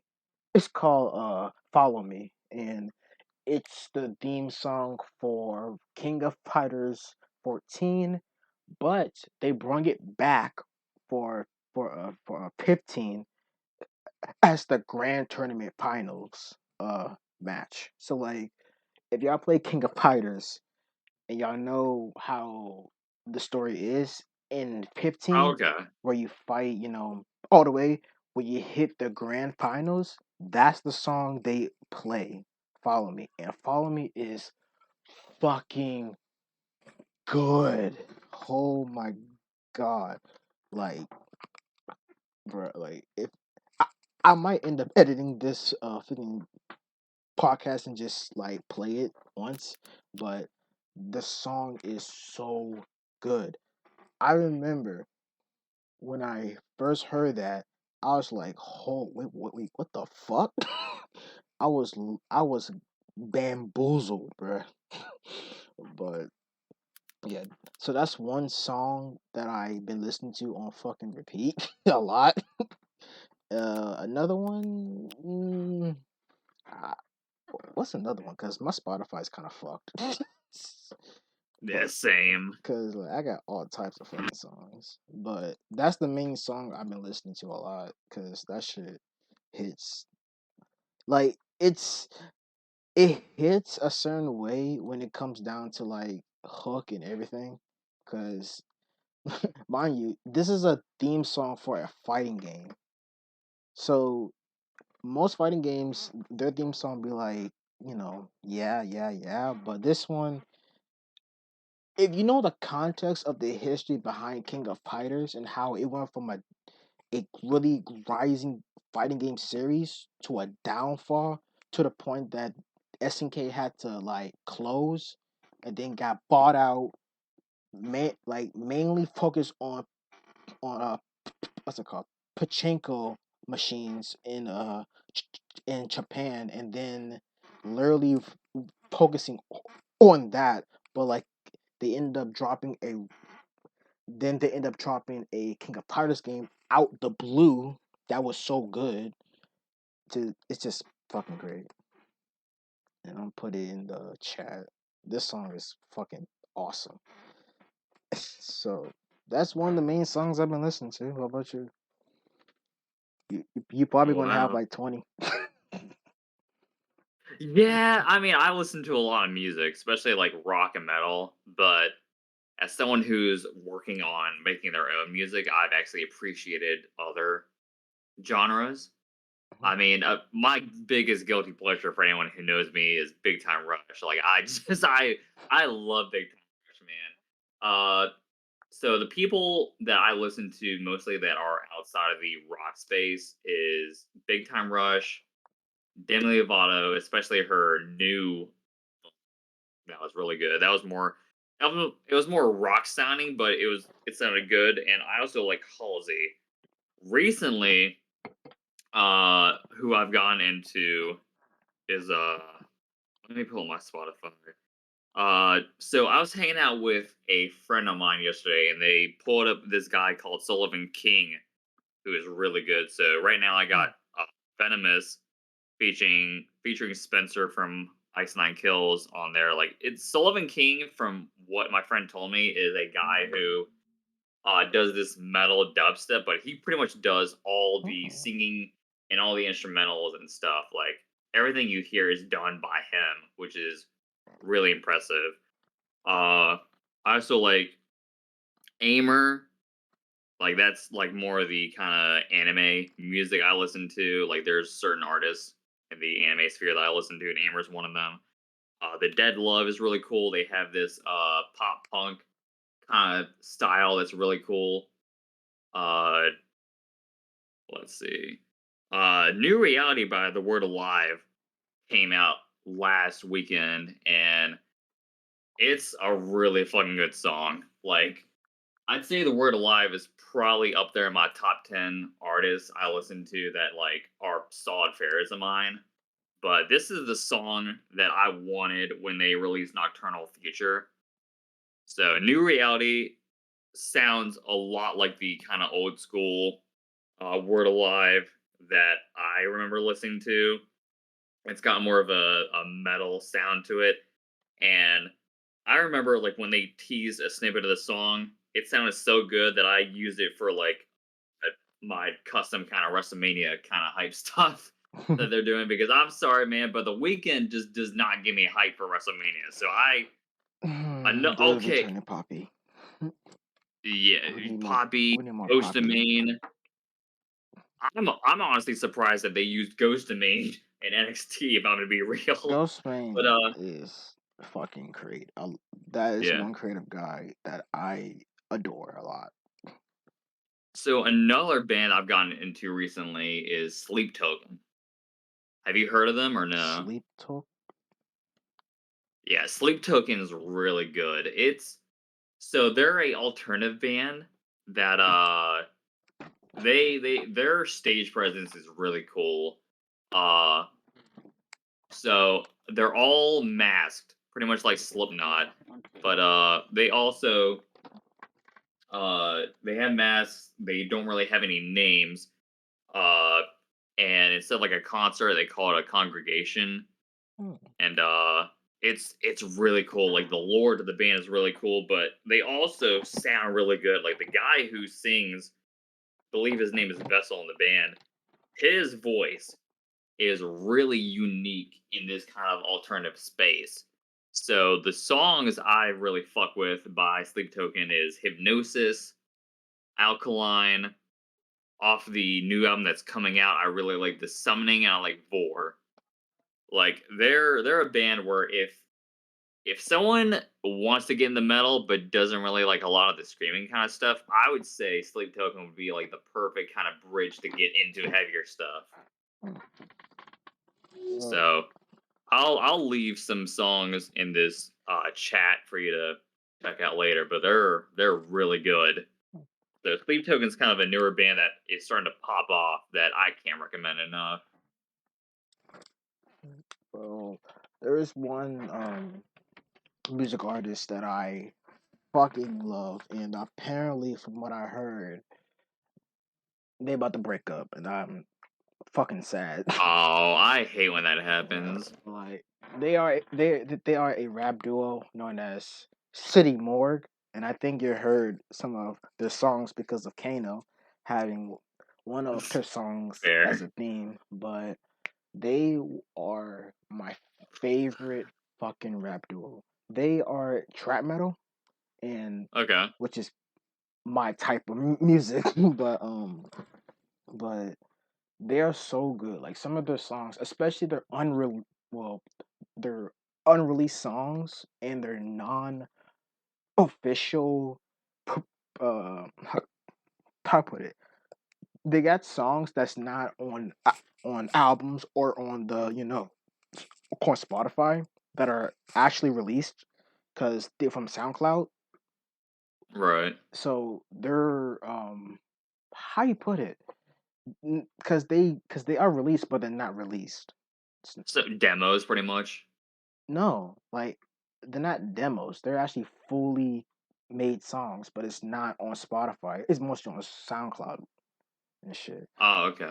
Okay, Yeah, because yeah. Down and Dirty is a band that did that So that I know of, and where they only have a certain amount of songs on Spotify, but there's like a lot more stuff out on YouTube and shit yeah, like which that. is pretty fucking crazy because they're non official release songs that are like made by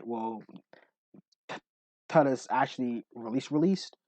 They're fucking great because they are like there's joint with fire, but there's one like the main one that I love in the group is Zillakami because his music it hits me like a lot. Like this one song from from what I heard, he had a hard time making this song because it's hard for him to even play it live, especially at concerts, because it hits him a lot. It's called Space Cowboy, and Oh, I think you told me about that yeah, Space because Cowboy, I brought up a song that was like that I'll talk about like in a bit. like Space, but Space Cowboy is one of them because the song tells a story about a friend who killed himself, and those part of lyrics were like he said, "I can't sleep and I can't shout, I can't scream out," because he saw him in his dream, and it really like yeah. Hold on real quick. Yeah, gotcha. Yeah. All right, and so uh, shit. Well, speaking of music, there was another song that I this one I remember I told you about. It's called Feed to Fire. You Oh know, yeah, I Curry. remember that. That Yeah, song, the second yeah, verse always fucking hits me a lot. Well, the first one hits me, but the second one hits harder. And I'm just gonna say, music has to be. Music always understands people more than other people talking to each other. Because yeah. I'd say that's fair. it said, because music say the thing with music, they say what you try to say in person. Like they say it for you, which is a big help. Especially songs like Strangers by Bring Me to the Horizon. Oh yeah, Bring Me the Horizon is it's interesting what they're doing now because they always seem to change up their sound. Like it seems like Bring Me the Horizon is always like, you know, one step like Ahead. ahead of everyone else and everyone's kind of like following like what Bring Me the Horizon's doing.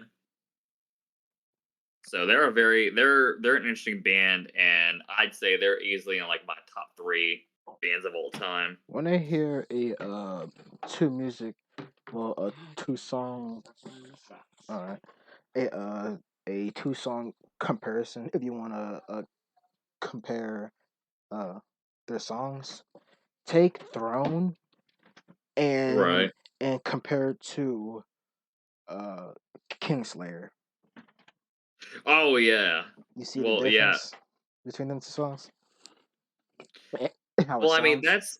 that's something where like when their EP came out and they were dropping these singles, they were just coming off of Amo, which was not well received album. Like it's got its fans or whatever, but the majority of people were like, yeah, yeah, this really isn't it. And this was right around when Bad Omens came out with their self-titled album, which had that sempiternal sound that I personally was missing. Like, That's the Spirit is honestly an underrated album, and I still listen to it this day. But yeah, Ammo was not received well, and then they started dropping the singles to their new EP because this was when lockdown was taking effect, and the first song that came out was Parasite Parasite Eve. Eve. Yeah. So that set the tone of what they were going for. Then after that, it was Obey featuring who did it feature? Uh, doesn't matter. They dropped Obey, which I ended up using for one of the pay themes. But Kingslayer was the highlight to me. That was like the song I was looking forward to the most, and it pretty much exceeded every expectation I had for the song. And Uh, it's funny because it's a very heavy EP, and now this new EP that they're working on is very much like kind of emo pop sounding, which is very interesting because going back to what I said about them, they're always reinventing their sound. yeah, cause like I'm Bring Me the Horizon. Like they are a band that I would say needs to be on the radio. I mean, I feel like they've had some hits on the radio. but like, but I know from where I live at down here, it's very you won't really hear rock, especially since I live Right. close to DC and Yeah. Not unless you had like Sirius XM or whatever. right. But one thing I would do say they are one of the best bands I've ever fucking heard, especially when it comes down to like how each song has a different tone. Right. So And that's like something that Motionless in White has started doing too with their albums. Like they always have a different sound with every release. yeah, like it's like uh, the one song I remember from Mushless and White that when I compare it to their current stuff, it's really different. I Hmm. remember your very first theme song, Zach. Oh, I think I might know what it is. Was it Immaculate Misconception? I think if I remember, Because because that was the like anti like religious song. Because I was doing the Antichrist character at that point. I think this was your first song, or this was your no, no. It was called "We Only Come Out at Night." Oh, yeah, okay, yeah, the Lost Boys song. Okay, that makes more sense. Yeah, Yes, that was the song I used in FPO for a I while. remember that song because I remember you was performing it on stage, quote unquote. Right. Oh, yeah, that was sick. you rem- I We remember. are the children Children of of the the night. night. Yeah, that song is I sick. remember. That was off their first album, which was Creatures, and they sound way They different now than sound they did. way different than now, bro. It's crazy. Like right now they definitely have shown like Growth. more of their influences, like obviously Breaking Benjamin, Linkin Park, and stuff like that. But what I like is that they still retain their sound.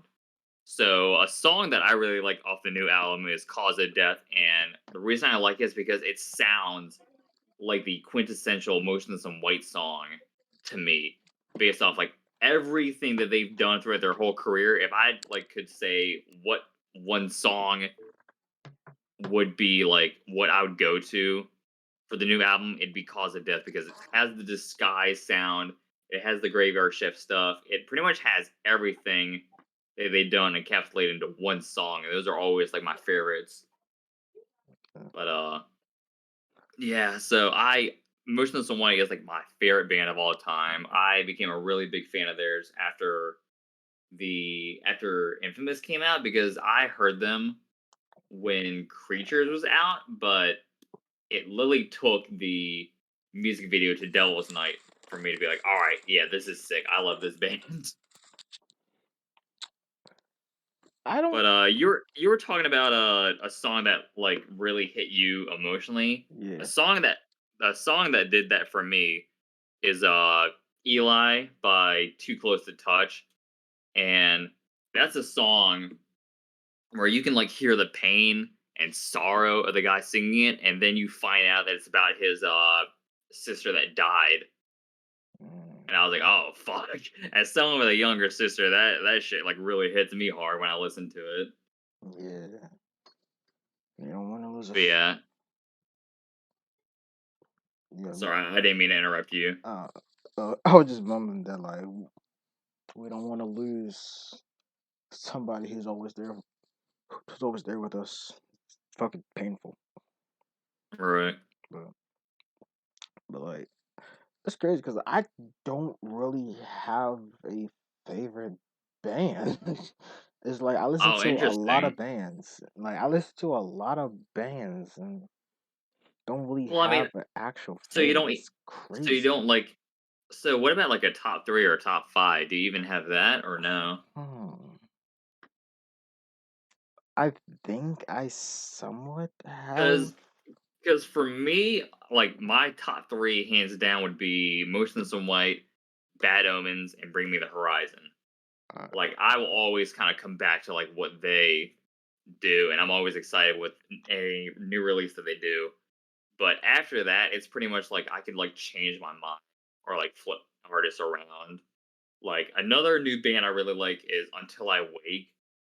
They're pretty solid. They're really good. Uh, Yeah, there's so many bands, especially in the kind of metal scene I'm in, where there's a lot of cool bands that are doing really cool shit, and I really like it. Like this is like the first time in a while where I feel like metal is kind of making a comeback. I mean, you have fucking Bring Me the Horizon touring with Fall Out Boy this year. Like this shit is fucking crazy. Like how mainstream metal is kind of becoming. yeah. And okay, so I think my top three has to be Bring Me the Horizon, um, Okay.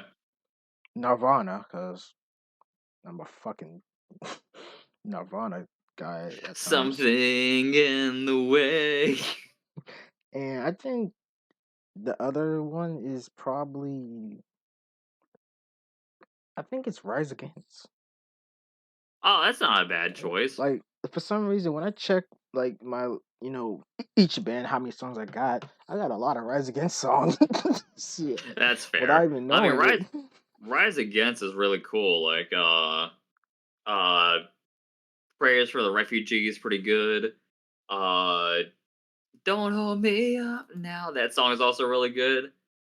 I've definitely listened to Rise Against, and I'm a fan of theirs. But I feel like I am a guy where I like some songs, but like I'm not really a fan of like the whole thing, if that makes sense.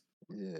You know, Rise Against was actually on a WWE game. Well, not really on it, but it was on a trailer.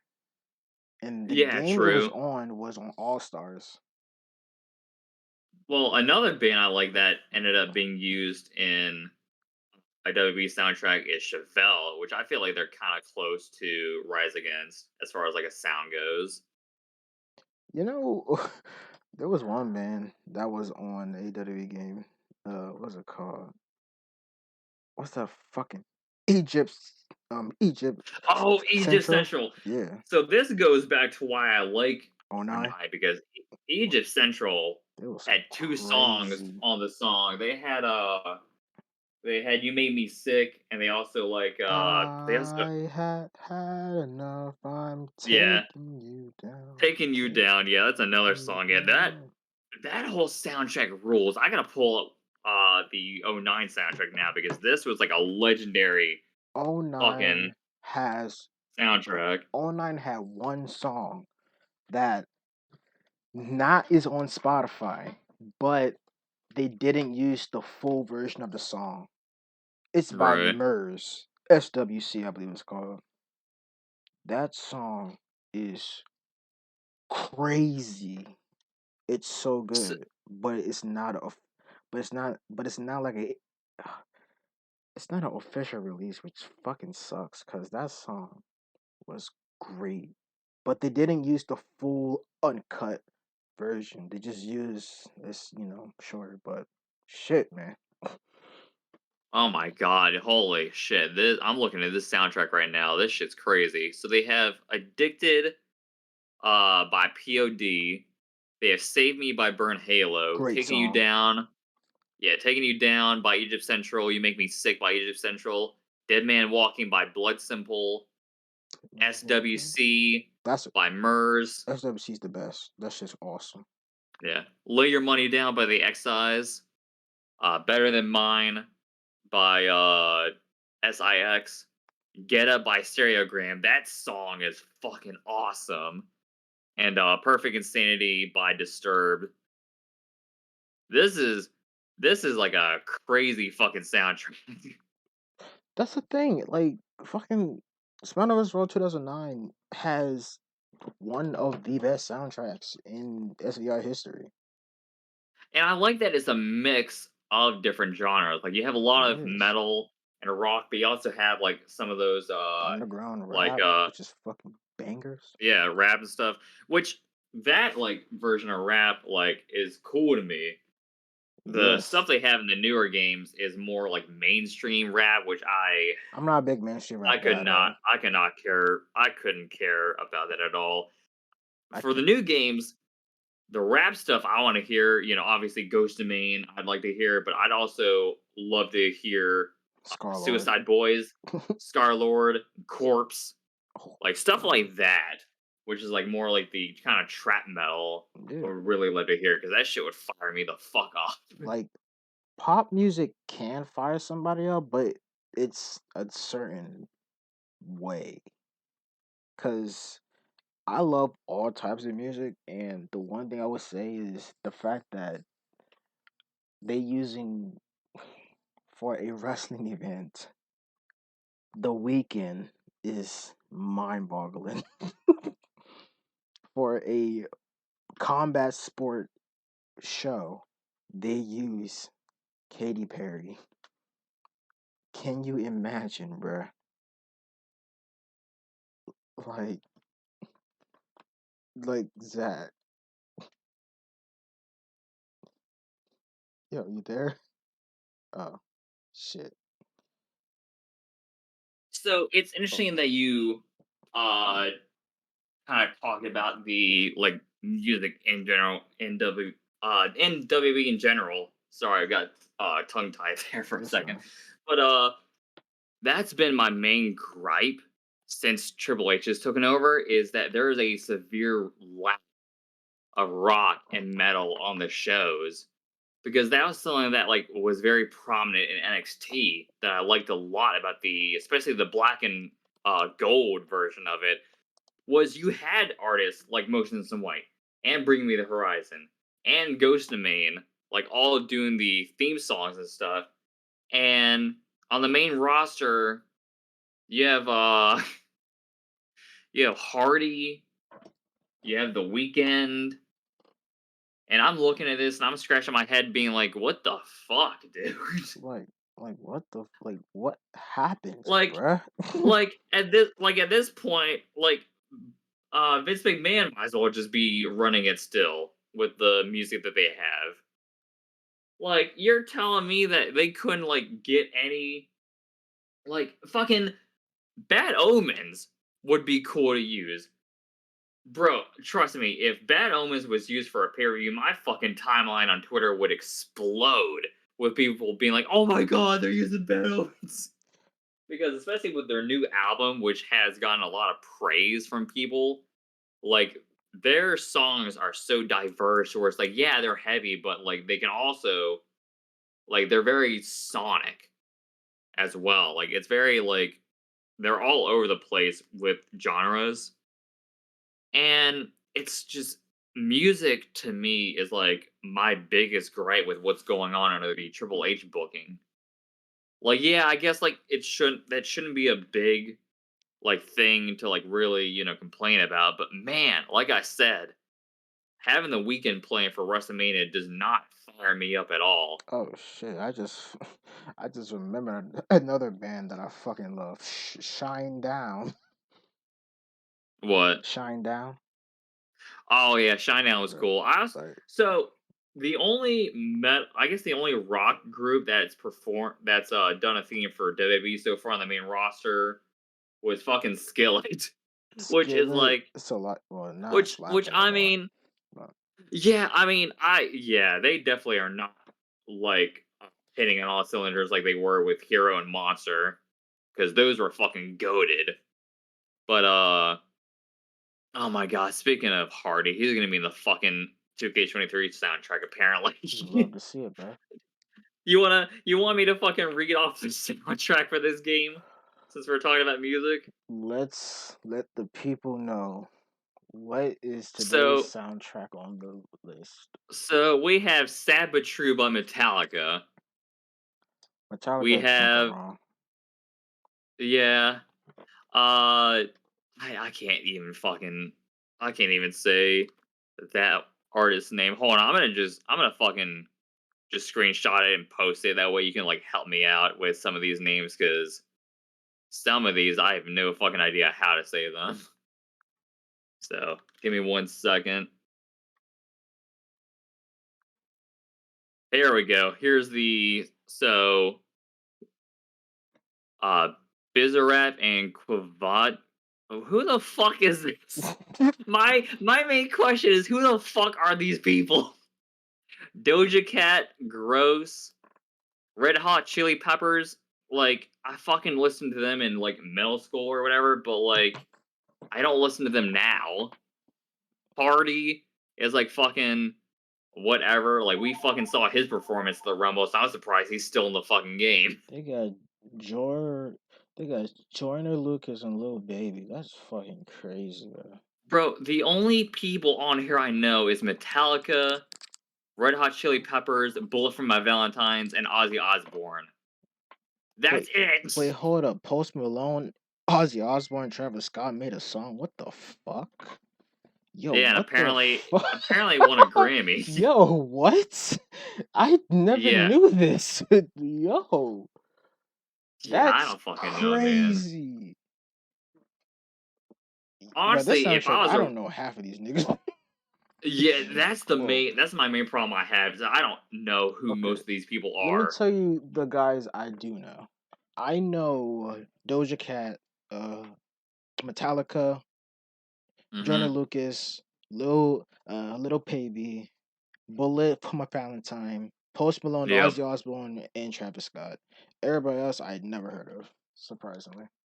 So you haven't heard of Red Hot Chili Peppers? I think I heard but don't know or never You realized. you probably at least heard a song because that's with me. Like I've heard a couple of songs of theirs. I'm not a big fan. But you're telling me you couldn't get Voices by Motionless in White You know or what something the like that? crazy? You know, I keep telling Because myself I'm gonna a start making song my own like that would be soundtrack. perfect.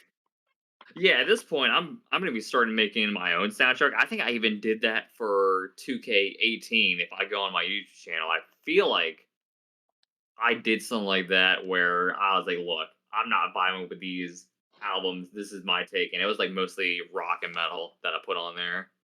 Yeah, they could like WWE got the license for like better bands. I don't know what the fuck they doing, bro. Like, like not even better bands, but better artists, bro. I don't know what the fuck they doing right now because this is getting out of hand. Whoever these, like, one thing I wish they, this probably would never happen, unfortunately. But one thing they could do right is bring back the one thing people loved about the old games, and that's you get a USB stick, put that some bitch on your console, and get the songs you want. Yep. Yeah, because unlike last year's game, there's no song on here that I would even make as my character's theme.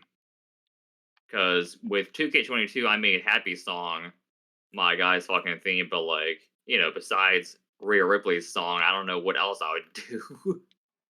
For real, like music in wrestling goes well, and that's why I get kind of like bleh now Here about we it. here we go. I found the video. I'm gonna read off the songs I had for my 2K18 custom made mini music. All right, So I had "The Worst of Me" by Bad Omens. So I pretty much took singles that I liked and did that because that was like the best way I could do it. So "Worst of Me" by Bad Omens. "This Is Hell" by Chasing Safety. "Pretty in Porcelain" by Famous Last Words. "Suffer" by Get Scared. "Eternally Yours" by Motionless in White. okay, I'm gonna say okay, I'm gonna stop right there Okay. just to say this. Eternally Yours is a beautiful song. Anyways, continue. So it's if someone had a gun to my head and asked me what my favorite Motionless in White song would be, it'd be that. Yeah, that song's Uh, beautiful. yeah, but Kalima by Neck Deep is another song I did. New Face by Picturesque, which is like a smaller band, but I was like, fuck it, let me include it. They're Support alternative smaller enough. bands, please. Right. Unbreakable by Mice and Men. Monster by Starset. You might have actually heard Starset. They're pretty good. Sound Uh, familiar. J- Just So You Know by Versus Me. Bite Marks by The White Noise, which is a band I loved before they broke up, and I was But really bummed out about it. man, band sound And hard. Trapped by the Word Alive was the last one I had. So that was my custom soundtrack for that game. So as you can see, a lot of metal, a lot of rock, some alternative in there. But even something like that, where it's like there's like I would rather take a variety of stuff. Like I said, going over this new soundtrack, I only know like maybe 3 or 4 songs out of how many songs are on here that I posted? 2, 4, 6, 8, 10, 12 songs. I only know 4. That's not good. That's not a good ratio right there. Bro, like I swear, like this is why I don't really care about the fucking soundtrack. Like I'm listening. Well, this is Well, why I yeah, don't I care about mean, the soundtrack or list anymore because they just be bullshitting. yeah, at this point, I'm pretty much just doing Superstar uh, themes that I like. They But basically yeah, about the they basically about to have us do the WWE 13, just have Superstar theme song just play throughout the you're whole thing, right. bro. True. Bro, because I'm gonna say this: WWE 12's menu screen, it made I actually like it. Like, like, like, ah, like WWE 12's main menu theme. I actually fucking dig it. Surprisingly, like it does Right. sound cinematic, but if you look at the screen itself, it is. Like I love that fucking menu music to death. It's fucking awesome. It makes me feel like I'm literally Randy Orton right now, just stalking, waiting Well, on I prey. I also love the little like kind of intro to the game that they did. Oh yes. That shit was sick. I'm coming out of the box if you're ready. That shit was sick. That had me fired up. I'm like, oh, this is shit they used to do in like WB in general. Yeah, Like like I miss presentations like that. for real, bro. But we in the new era, baby. New era, new Right. laziness. But Yeah. it is what it is. But one thing I would say, It- uh, because yeah, I feel like we. Oh, never mind. Go ahead. I was about to say one thing I would say that is a transition to the next topic. Wrestling is definitely like an anime. Yep. So speaking of anime, what anime or manga or anything are we whatever. Yeah. Manga's definitely. I like they included that, especially since there's one I'm currently like heavy into right now that I actually got you to read. Yeah. But yeah. Who's gonna go first for this? Yeah, because I went first last time, so go ahead. Oh, okay, true. That's fair. Uh, So I'm gonna save the main one for later. That way we can both talk about it. But the kind of anime series I've been getting into recently is Tomo-chan as a girl. The basic synopsis of that is you have this tomboy girl who really likes this guy that she's friends with, Oh, I but heard about that. he yeah, he only sees her as like, As a dude. like a yeah, as a dude, like as a buddy or whatever, and she wants him to see her as a girl and like the date. It's really cute. So I'm someone where I will watch a variety of animes. I'll go from like kind of the dark, fucked up stuff to watching slice of life or like etchy kind of romance stuff. So I'm all over the place. So I have that I'm watching. I'm waiting for the next part of Overlord to come out. That You one's pretty cool. you mean the next part of Uh Attack on Titan to come out? oh brother, the show stinks. Let's see. I'm also watching Devil as a part timer. I'm waiting for season 2 of Jujutsu Kaisen to come out. Data Live I'm also working on. I'm also working on Uzuki-chan wants to hang out season 2. Oh, And I'm I love also that show. Uzuki-chan was saying good. I will say if you're gonna watch it, please for the love of God watch it subbed. The person who I is watched doing it the dub, dub, but the dub, the chick who does I love Uzuki it. Chan's dub is I hate her. She I sounds hate her annoying. performance. I hate her performance, and I also hate the fact that she was involved in the Vic Mignogna case as well, because that Wait, shit was what? fucked up. Wait, what? Yeah, she was one of the main people that accused Vic Mignogna of the stuff that he was accused of. That's crazy. Yeah, so as if it wasn't it was already bad enough that she had a horrible performance, but also the fact that she was involved in it and the main person in the case, I was like, yeah, no, I can't do this. So please, anyone who's watching Uzuki Chan, please, for the love of God, just watch the subtitle version of it. I'm also watching Komi-san Can't Communicate. There's a manga series I'm watching that's kind of the inverse of that, where the guy is shy and the girl is outgoing. So that one's pretty cool. Let me see if I can find the name of that so I can like credit it. While I'm looking for that, I'm also watching At Gretzko, the new season on Netflix. Oh, here we go. So the inverse manga I was talking about is Kubo Won't Let Me Be Invisible. What a So fucking it's name. pretty much the inverse of Komi-san Can't Communicate, where it's this guy who's really shy and doesn't want to talk to anyone, and you have this like really attractive looking popular girl that's like trying to break him out of his shell. So it's pretty cute. But the main event that I know you and I can talk about a lot is motherfucking Chainsaw Man, baby. I still need to read 9 and 10, but from what Oh I my god, fucking read, you're gonna lose your shit when you get to those. dog, I'm gonna say I this though. promise you. I'm gonna say this though. I already know Mikima has red flags, but holy shit, bruh. Oh yeah, no, I can't wait for you to get to 9 into because that's when you find out Yeah, who or what she is. dog. So so I Chainsaw Man is a series I'd heard of, especially other YouTubers like in the kind of anime scene talking about. It literally wasn't until like the first episode came out and I watched it where it clicked for me where I was like, oh, okay, yeah, I see why people like this because I described it as a mix of Tokyo Ghoul and Jujutsu Kaisen.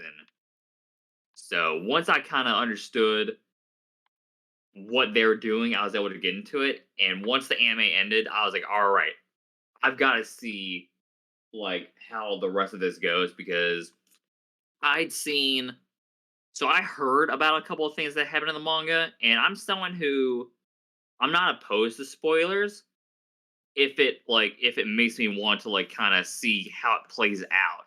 Right. Like so hearing about two major things I was like, all right, well, I got to see how this played out and how it got to it. I also saw some panels just out of context where I'm like, oh, that looks cool. And reading the manga has like made those panels and those revelations make sense, and it also like makes me excited to see how they're going to adapt it in a potential season 2, because there's no way that that's like all we get in the anime. Like there is so much that if you're an I'm gonna say this, if you're an anime only person, you have no fucking idea what's coming out next when Chainsaw Man Mm, continues in the anime. fuck You are no. not fucking ready. Like I'm gonna say And this for anybody who watching the anime and wants to know what's going to happen next. All I can say is shit about to get fucking real, bro. I will say this. Oh shit. Get ready for the Darkness Devil when they do the anime, because he's gonna be fucking nuts. Speaking of Speaking Higgity of the fucking digger, Darkness Devil, Harry Dale. Hey, fuck you guys. speaking of fucking darkness devil, Oh, you fuckers. I swear to God. You say, you bitches. the moment. All you bitches. Hey man, it's Hey, funny that we talk about the Darkness Devil and he gets summoned. right? Like fuck holy you. shit. Hey, fuck you guys. I hate you. All I right, hate the timing. so let me introduce to you. This is Mar. He most The likely, monkey. yes, Mar the fucking monkey, and most likely you're gonna hear more. You're gonna hear him probably in the next episode more. But this Yes. is our good BBW friend here, and Uh-huh. and I'm gonna say he's a cool dude. But yeah, so I guess I could say, Mar, what anime are you currently watching or reading? Currently, watching slash reading in terms, I say Blue Lock, actually. Oh, what's that about?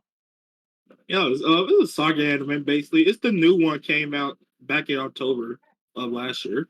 Oh, wasn't Um, that like about? If I'm correct me if I'm wrong, but these delinquents or some shit or some bullshit or some like I don't know. Like I seen it in the store. It's like mm, prison soccer or some shit. I don't know. Prison Saga shit. Basically, yeah, sure. You want to go like that? Yeah, sure. Look, man, I saw it in Target. I was like, this shit looks like grim dark Captain Tsubasa. It's fucking right. Hey, I sent you a picture of the character, Tiggery. You Tigger. remember? I sent you a picture. It was down your alley. I think I know what you're talking about. But so on my end, I I actually been continuing to watch My Hero Academia, and only So I've watched My Hero Academia, but I haven't seen the new season. And that's only because I have so much shit I'm watching and reading that I just haven't had time for it. So I'm just I've definitely got to dedicate one day during my time off at work to like just binge the episodes that are going on, because I've read like the part of the manga that they've adapted, but I haven't seen how they've done it.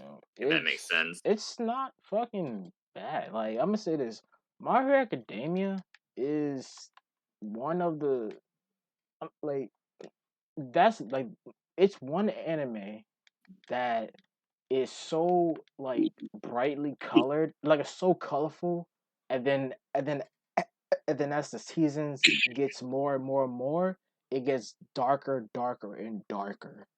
Yeah, Like basically like a calm before the storm. yeah, Type like shit.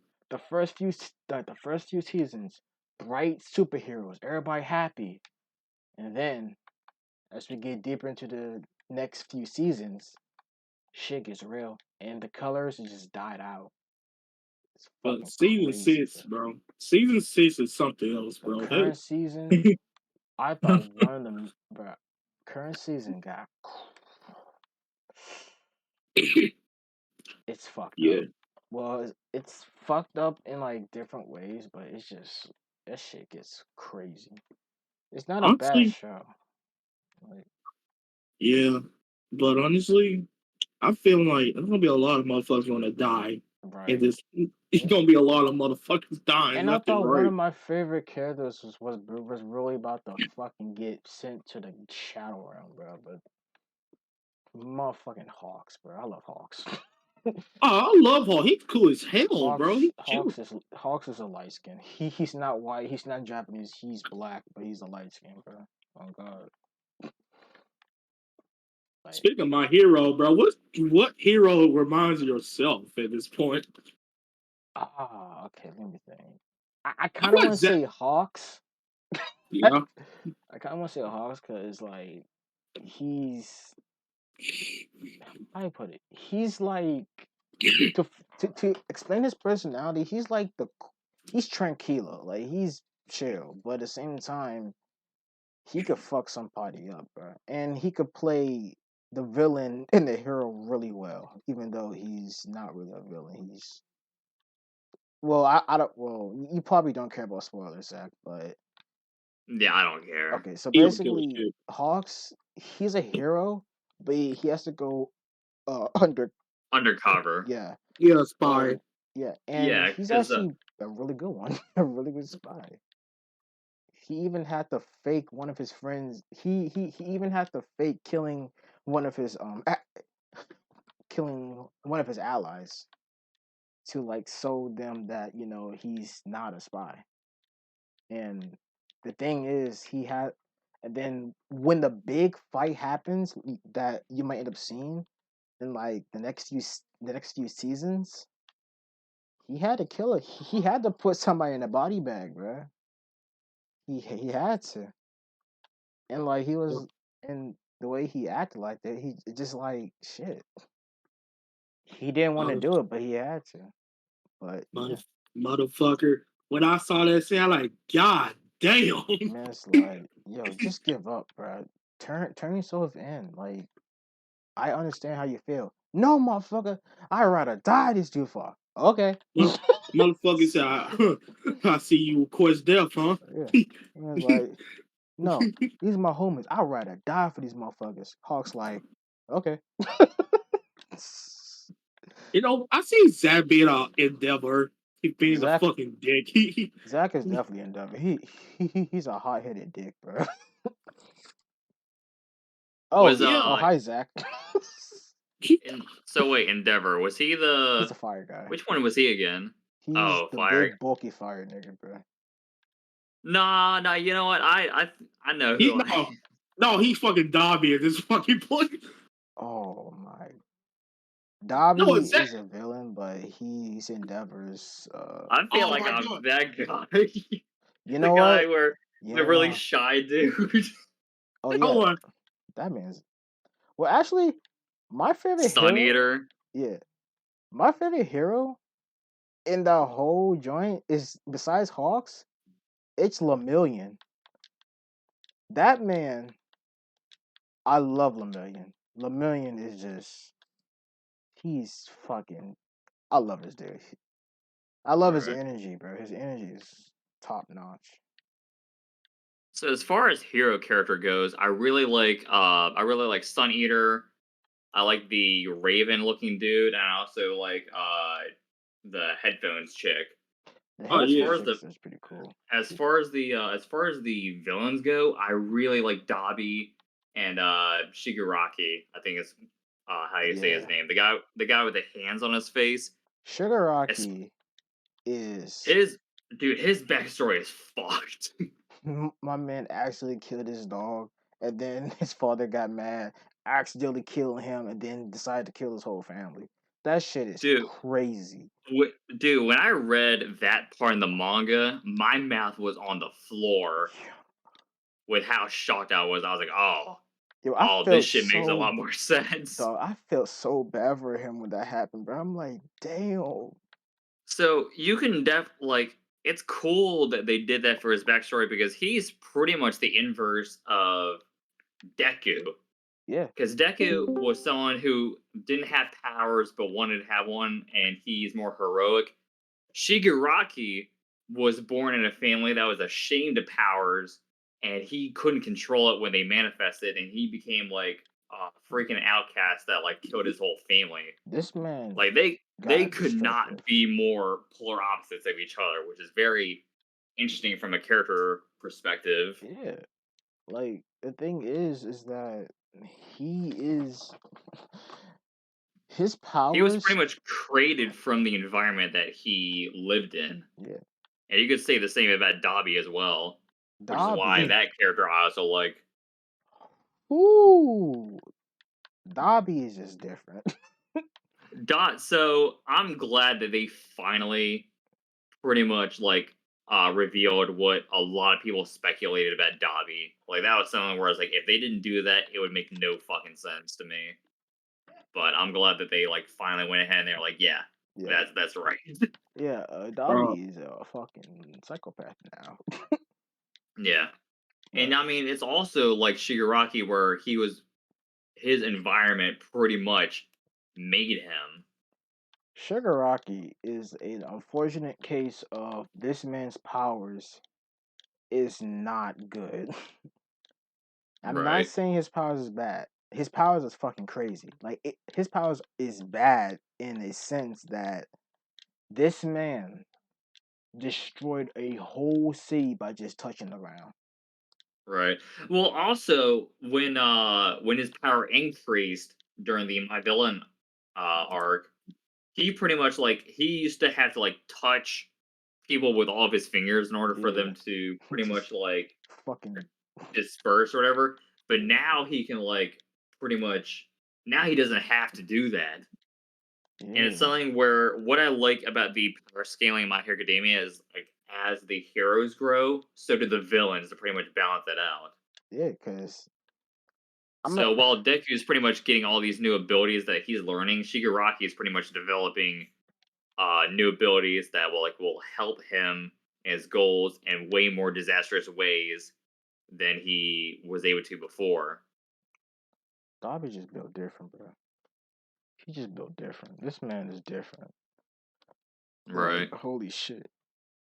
I never seen somebody just his backstory made me feel so bad because I'm like, this man accidentally killed everybody. But then when he got scared, he's like, fuck, I'm just kill all of y'all. And That I mean shit. it was pretty much all for one that pretty much saved him because he was just like he was homeless after that and every time he like reached out for help, people like just like I But guess it's because of like how he looked or whatever that like people didn't want anything to do with him. like the thing is, all for one, he did save him, but he also enabled him, I mean, which is true. great, bro. Like this man, like I'm happy that he got saved, but he got saved by the wrong person. This man enabled him to be destructive. That shit was foul. Right. Well, Like, I mean, like I mean, all what's interesting is all for one pretty much set him up to pretty much be his replacement, yeah, and that's big shoes to fill. So once again, kind of the parallels of Shigaraki and Deku. Deku is pretty much propped up to be the replacement for All for all Might, my and Shigaraki was pretty much groomed to be the replacement for One for All to pretty much be the number one villain. And the way that they each kind of went about their paths is very interesting, with like how just different it like was. like they got a different past, but they easily can like connect. What It's I what I pretty much like would equate it to is they're pretty much they're opposite sides of the same coin. Like literally, if their roles and their lives were flipped, like they like could easily like mirror kind of each other and go about it like in the way the other person did. So I've always kind of seen them as like the like Shigaraki would pretty much be like what Deku would be if he if you decide to was a turn him. villain, and Deku could pretty much be what Shigaraki would be if he was like in a more supportive upbringing. Yeah, So they're pretty much I always equate them as being like two sides of the same coin, and that's why they complement each other so much as far as like character study goes. Because I mean, the best, I've always said this, the best villains is pretty much just the darker aspects of your main hero. So, for example, like Batman and Joker, they're pretty much two sides of the coin, and they need each other. But you could like easily see how each one of them could flip if the roles were reversed. Superman would be Superman and Lex Luthor. Like the best characters are the ones that are like the complete opposite of their opposing force. And that's pretty much Deku and Shigaraki to me, Yeah, as far as like My Hero Academia goes. it's like you could easily. This is my thing. Like, if they, if the circumstances were different, like like if Shigaraki wasn't fucking evil, they will probably be the closest of. They'll probably be like the closest of friends for real. They probably like understand each other and be there. But one wants one wants destruction and chaos, and the other one wants like justice, it's sad the fact that they cannot be friends. Right. Like imagine if Shigaraki and Deku met when they were like in school. It'll be pretty Mm-hmm. It'd interesting. be interesting. Yeah, and yeah. But there was this one manga I got into that's not Chainsaw Man that I had to stop reading because that shit made me laugh so hard. What was it? What's the first called? It's called this fucking name. It's called Toilet Bound Hanaku Kun. Fucking What? who? Let me take a photo of this shit because Oh god. this Oh shit boy. is hilarious. Why I sound like I heard this before? It's basically about Yeah, this. I'm worried that I might have heard of this too. Oh god, I'm kind of scared right now. What the fuck? Alright, I'm about to put it in the joint because this shit Oh was shit. fucking like the Hold on. first few pages had me quit because that shit was fucking foul. Like it was a Oh, foul play this man just did. All right, it's this oh. joint. It's in the chat. This shit was. I guess Oh damn. yes. No wonder I heard that Let me name before. tell you what this nigga did, bruh. Oh Cause boy. this shit was foul, bruh. All right. So this girl, right? She wants to okay, she wants to get, well, apparently the rumor goes if you go into this like toilet and you say their name or whatever, they they would appear and a- uh you get to ask for like a wish, right? So she wished that her crush, you know, love. So Mm-hmm. here's Why does it how. sound like a hentai? Nah, it's really not because God damn it. Target. So This is a perfect setup for a hentai there, that's all I'm for saying. real. Okay, Oh so god. her wish was that her crush, love and all that shit.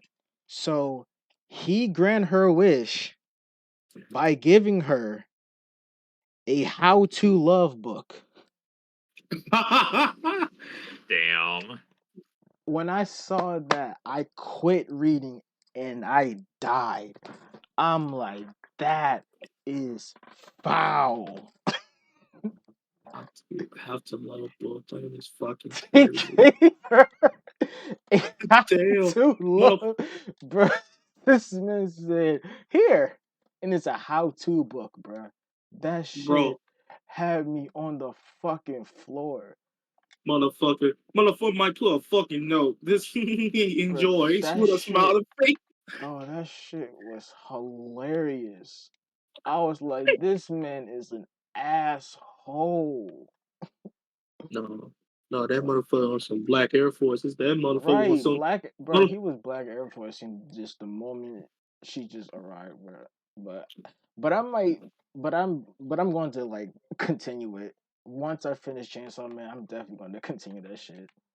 Cause holy shit, that was funny. And what's another anime? Okay, so I'm about to continue to read. Well, not read. 'Cause I'm about to I'm about to continue to watch Tiger Mask. Cause the fact that they actually got the New Japan wrestlers on that anime is I need to fucking continue. Cause Gator looking goofy as fuck in that anime with that damn do rag and shit. But what else I'm trying to watch? Yeah, what up, Jay? Bruh, if they do a new Tiger Mask, they gotta have Jay White on that some bitch, bruh. That should be fucking cool. They really do. I'd Like be very curious to see how they like portray him in the anime. as a he probably A he's a villain, yeah, like he a probably a main villain, but motherfucker, the Right. main antagonist, motherfucker. that will be kind of That's funny. true. But there's Well, a I wonder if they'd even be able to use him because his New Japan contract's up and he's heading to WWE. No way. he Yeah. probably Yeah, that's what a lot of sources are saying, that he's probably gonna appear at the Raw after WrestleMania. Oh god. okay. So one of guy I wasn't a okay. So do you think Jay White when he appears he'll have a big pop? I hope so. As a Jay White guy, I hope that other people are happy to see him because Motherfucker. I this is the most I've seen people talk about Jay White in a long time. Is people speculating whether he's coming to WWE or not. And I'm hope I'm hoping he gets the same reaction that AJ Styles had when he debuted at the Rumble. exactly. Like that kind of reaction for like a big time, like big name outside of like the company or whatever. I hope that they treat Jay White as like a big fucking deal. Because if they just put him in the mid card title picture, ooh, that's gonna be rough. No, he meant to be a main event guy. What I would do, honestly, if I was doing this, I'd have John Cena maybe doing an open challenge, the Raw after WrestleMania, and then Jay White answers the challenge because I guarantee you, John Cena would have a good match with Jay White. Like you want to put someone over as a big deal, put him in a match with Cena, and have them like get a lot of shit off on him. Nah. And then I'll have him feud with AJ Styles because they will tear the house down. That's all I want. Yeah, AJ Styles would be cool. Finn Balor, because Finn Balor has actually been teasing that he wants to add another member to Judgment Day. That'd be a cool program. King Switch, baby. Uh, LA Knight, also, I would love to see Them a talking to each program with other. them. That should be kind of funny. Let me talk to you, yeah. Oh, you know, honestly, I can't believe I'm gonna say this. I just want to see Jay White going against what's up here, man? This kind of hard. I ain't gonna lie. I'd love to see Jay White go up against Cody because I don't know if you guys remember this. Jay White beating Kenny for the U.S. title was the Oh setup to Cody turning on yeah. Kenny. Oh Oh So yeah. yeah. He was the reason why. I would love to see them kind of revisit that and Jay White being like, "Yeah, I'm the reason I'm the reason why you're why. here. Like I'm the reason why you led your faction and Bullet Club and how that turn out. You came down here while I was pretty much the man up in New Japan. That And should be guess what? Now that I'm here, I'm gonna take your spot too." Like something like that would be cool, where you pretty much just bring the history. Like Jay White is the reason why all that stuff happened. How about Jay White versus Drew McIntyre? That'd be sick. No. I mean, Jay versus imagine Gunther. Drew goes for like a. Imagine Drew goes for the Claymore kick, and Jay White just like catches him in the Switchblade or the Blade Runner or whatever. But Yeah. smooth. so I guess since we're talking about that, do you want to maybe like either do some more match card predictions or like kind of do overall WrestleMania predictions since I Well, think it's like 2 weeks away at this point. on my little thing, I have this thing called general chat, which is basically random shit. So Oh, why okay, not? so we can Yeah. save it for that then. Yeah. So like So I a general chat is basically just whatever we want to talk about next. right, okay. So So I guess what more anime stuff can we talk about? I guess. well, I am trying to find more boy love anime, and I'm kind of sad because there's not a lot. Because yeah, so Can I say something? yes, I want to Yeah, say go ahead. something. Yeah, man, fuck Attack on Titan. That shit million of ways. damn, man, I was thinking about watching Attack on Titan, but I'm like, do I? Dude, I've given this show 3 chances. For anyone out there who's saying I'm a hater, yeah, I am a hater at this point, but I give this shit 3 chances. So I heard about Attack on Titan for the longest time, how people were saying it was like the greatest thing since like sliced bread or whatever. And I remember the first time I tried watching it was when it was on Netflix, but it was subtitled. And I couldn't even get through the first episode. I got halfway through and I'm like, I can't fucking do this. I can't do this, man. Then I waited several years when I had Funimation and they had the dub. I'm like, all right, I'll do 3 episodes of the dub because I was doing the 3 episode rule at the time. And after the 3rd episode, I was like, yeah, no, still not into this. It literally took them announcing the final season for me to be like, all right, I'm gonna give this one more chance. I'm gonna watch it all the way through.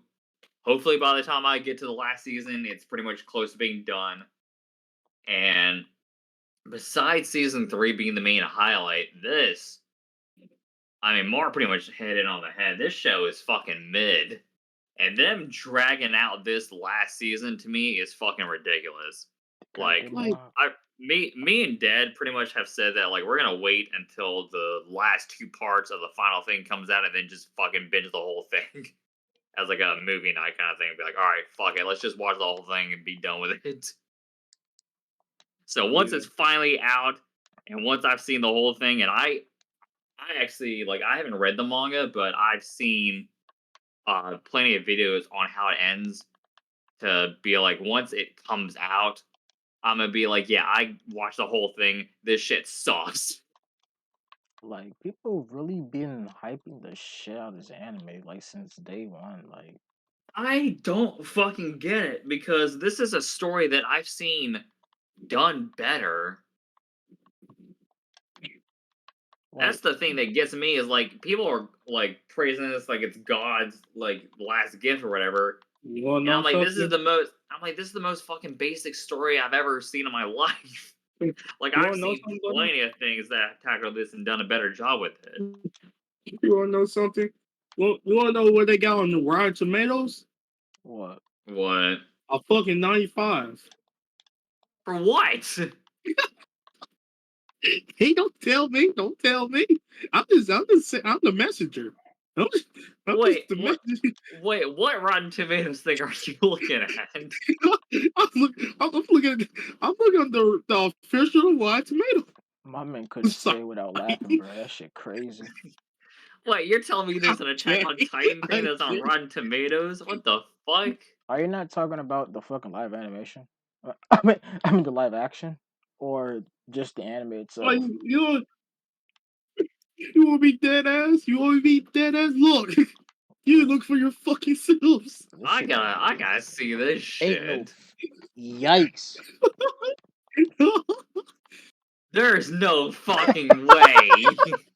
I mean, Mar is providing actual evidence right there. because it's I just literally the in his messenger, browser. bro. Oh my That god. is crazy, bro. What the you That's know fucking wicked, bro. This is is wicked. is the anime business dead? Yes. Well, Is the speaking of anime entertainment business business, dead? have you guys heard of High Guardian Spice? No, I can't say I have. Well, how do I put this? High Guardian Spice is a anime created by Americans, and Oh god. Oh boy. how Oh do no, I that shit put ass. this in how do I say it like this? The people who made that anime, right? One of Mm-hmm. them was in controversy because she want to kill all men, Oh boy, this shit again. and This I seems love to it. be like a trend that has been going on in like the entertainment business recently is that Hollywood and entertainment in general just has a weird hard on for hating men. And Our it's very weird characters to are me. really diverse. Our cast is really But but but Zach, listen, the characters are diverse and relatable. Relatable for who? Hey, look in the chat. This is one of the creators. So this should like say. So this should literally say a lot. Ah, I'll be right back. I'm gonna kill myself. I wanna watch you say fuck me Yo, for. this shit was but I'm gonna say this. The fucking pink hair is all I need to see. Yeah, like that's the creator. Like that's one of the creators, man. Like, but I'm gonna say this: pink Hot hair Garden doesn't look bad on Spice. people. Well, certain people it does look bad on, but like in general, pink hair do not look that bad on certain people, especially wrestlers. Okay, they are disgracing the fucking colors, bro. But I'm gonna say this though: I never watched it, and I'm not planning on watching it because, from what I heard, it's complete garbage. And I agree, because from what I've seen in the scenes, it's so fucking dumb. But if you want to talk about good anime, I recommend High School DxD. But don't watch it with your parents in the room. That's a good anime. What do you want to Yes. know another So good? What another good anime is? Megalobox. oh yeah, Medica Oh my Box, yeah, that's pretty fucking good. that shit was fuck. Megalobox is fire. When I say So they be fighting, bro. the o- the only reason I got into it was there was a video game I played on the PS4 where she was a character you could unlock. Ooh. Yeah, honestly, what was the name of the game? So while we're on the topic of animes that we'd recommend, a show I could say that does Attack on Mid Story better. Now, hear me out. This is a really hot take, This shit but is I'm good. gonna say that Avatar: The Last Airbender does Attack on Mid Story better. And what is the Attack on Mid story? Pretty much like Call it. trying to unite people through war. That's I'd say crazy. that's because like the whole the especially this new season, they've done a lot of the like whole war tropes, like the people from the other country like coming here and be like, oh, they're not different from us. I've been misled this entire time. It's like, yeah, I've seen this shit done better. I will say, Avatar: The Last Airbender. It's not technically an anime, but man, it's such a good fucking story with relatable characters, and you Actual have this relatable like characters. yeah, actual relatable characters that have their own story arcs throughout the show, and it all culminates to this crescendo. And not only that, we're actually going to be getting uh, more stories because they're coming out with some animated movies uh, Hmm. in a couple of years. One of them being a popular kind of comic that they did after the show, which is Zuko trying to find his mom, because that was a main plot thread that they weren't able to resolve in the show. But I would say I would highly recommend Avatar: The Last Airbender. That is just from a story perspective, it is fantastic, and it honestly will teach kids like a lot of good values and stuff in the show too. Yeah, to not, yeah, one of them is to not be a dickhead. Right. Zuko has one of the most interesting stories because he, as a character, starts off As a villain. being driven by a goal to appease his father, and throughout the show, the more life experience he has, the more he is like, yeah, I don't want to fucking appease you. I want to do stuff for me this time, and I'm actually gonna. He's like, the Fire Nation's had a terrible reputation because of people like you, and I'm gonna change that as soon as I get your position or whatever. So he is someone where he has had like a very interesting story because he goes from like the main antagonist to being like a part of the group pretty much. Zuko was a menace, bro. And That was some- it's like it's a really honest, like, natural progression of his character, because even when he like tries to befriend Aang's gang and like try to teach him Fire Nation, they don't trust him because of all the shit that he's done to him to them. So it takes a while for them to be like, all right, look, no, he's actually changed. Let's let him kind of, you know, do his thing or whatever. Hold So on, let him cook. Let him cook. everything that they've done is just so amazing, and I'm so hyped for these new movies that are coming out. But let me see if I can find what this game was that Medica was in. You know, Zach is right. Zach is right. I don't like you tackle mid motherfuckers. Out of everybody, who's the most hostile? Mars the most hostile. Fuck Attack on Titan, bro. Oh, okay, I Eat a found it. dick. Found it. The game I played that had Medica in it was J Star's Victory versus Plus. Wait, Medica? Wait, what? Yeah. I was talking about J Star. Megalobox. Oh, I thought you were talking about Medica Box. No, That's what I was talking about. no, No. Megalobox. No. Megalobox is basically that fucking futuristic poxy anime that was fucking great.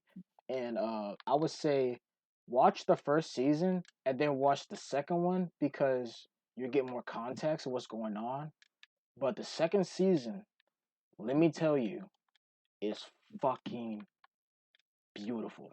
It had one of the, in my opinion, one of the best characters in anime history, and his story was fucking tragic. Well, he is the most honorable mother. Bro, this man is honorable. His name is Chief. If y'all know who I'm talking about, Chief was a real one. Man, R.I.P. to that man, bro. He was a real one. But yeah, so yeah, that's my recommendation for some animes. Or if you want to be sad again because this anime can never have a season two, High School of the Dead. Yeah. Yeah. Another one that really upsets me as someone who read the manga was Tokyo Ghoul. Oh boy. They did season 2 dirty, man. But the thing is, with High School of the Dead, we can never have a season two because of the creator who died. That shit sucks, bro. It Yeah. would have been a cool ass season two, but yeah. So I guess we dragged this on for way too long. What other stuff you want to talk about? You want to do like some fantasy cooking or some whatever? So, what do you Because guys want to talk about? because right Here we now go. This motherfucker. because right now I am recording for 2 hours and 43 minutes. Jesus fucking Christ. I joined Yeah. in. Yeah, you just joined Yeah, out. I knew this shit was going to be long. Yeah, Damn. but at least it's versatile though. So, Right. but So what you guys want to talk about? so what you want to talk about? Well, I guess I'll start off by saying a couple of things, I guess. which one do I want to talk about first? You know what? Let me talk about the Jay White ripoff first. No, here we go. Fucking so I was really confused at first when David Finlay attacked Jay White when he lost to Eddie Kingston. I was like, all right, whatever. I was like, all right, well, David Finlay has always hated Jay White since he turned on him, so I guess that makes sense. But what they've done now is they made him a part of Bullet Club. Wait, they did? Yeah, they just announced today that he's part of Bullet Club, and not only that, What the fuck? Gato is his manager. Wait, what? Oh, Yeah, Nani? yeah. I posted When was this in the this? general chat on the GRFC gimmick. I beg your pardon. What's I today? saw beg your this. pardon. I saw this shit today. Yeah. Oh, Go. because the New I'm gonna- Japan Cup. Yeah, Bruh. I'm gonna post this image for you guys to see, and when I say fucking bargain bin Yo. Jay White, you guys are gonna see what I'm talking about because he could not look more like Jay White if he wanted to. I don't want to fucking hear anyone say that my character is a Jay White ripoff. Yo, this is goofy. You After Jay, this, you Jay Yo. White rip-off fucker. What? yeah, I saw that today on Twitter. And I'm like, there's no fucking way. Okay, so whenever I uploaded this, today's date is March Yes. 6th. March 6th. So yeah. So okay, because one of my friends is currently streaming the New Japan Cup, and I just now and you just told me this happened today because I remember. Okay, so come in this thing called the Puros Pantry, which is one of the best places to go for anything Puro, which is Japanese wrestling and Joshi, and you get to learn a lot about it. And I remember we was talking about what if David Finlay is going to be in Bullet Club, but one of my friends says that's less likely to actually happen. Boy, is he wrong. Yeah, I'm gonna post the actual tweet I saw this. Yo, Oh man. what is his So that you nickname know- then? What is his nickname then? Like the fucking, he is the Swiss knife. Apparently he's got new music, he's got a new entrance. People are saying that he looks like Jay White and CM Punk had a baby, which And CM Punk. I don't know about that part, but yeah, I'm gonna post his new entrance and I guess his new theme. But yeah, That's he's definitely he dead ass looks like a bargain bin Jay White at this That is point. crazy. Jay White and CM Punk have a baby. That is. Hold on real quick, man. Like with Juice, what was his name? Rock hard. Rock hard. You, I'm saying. Yes. No, Hard. the guy who used to be in NXT with the dreadlocks and he went Juice to Robinson? New Japan. Yeah, Juice Yeah. Robinson. Yeah, we was just So- saying that. Yeah, but just Yeah, say that. I'm sorry, I didn't really hear you that well.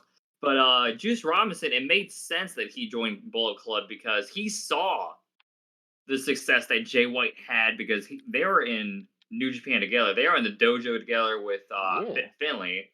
So Juice Robinson had always been like the kind of one of the big baby faces of the company, and he when he beat Jay White for the U.S. title, everyone in the G1 Climax beat him, and he looked at Jay White's success when he turned on Chaos and went to Bullet Club and was doing all this stuff. So it made sense that he'd be like, well, this nice guy shit ain't working.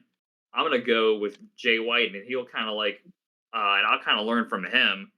David Finlay makes no sense because David Finlay was one of Jay White's biggest rivals, and for him to pretty much just take Jay White's spot to me is so weird when you could have just had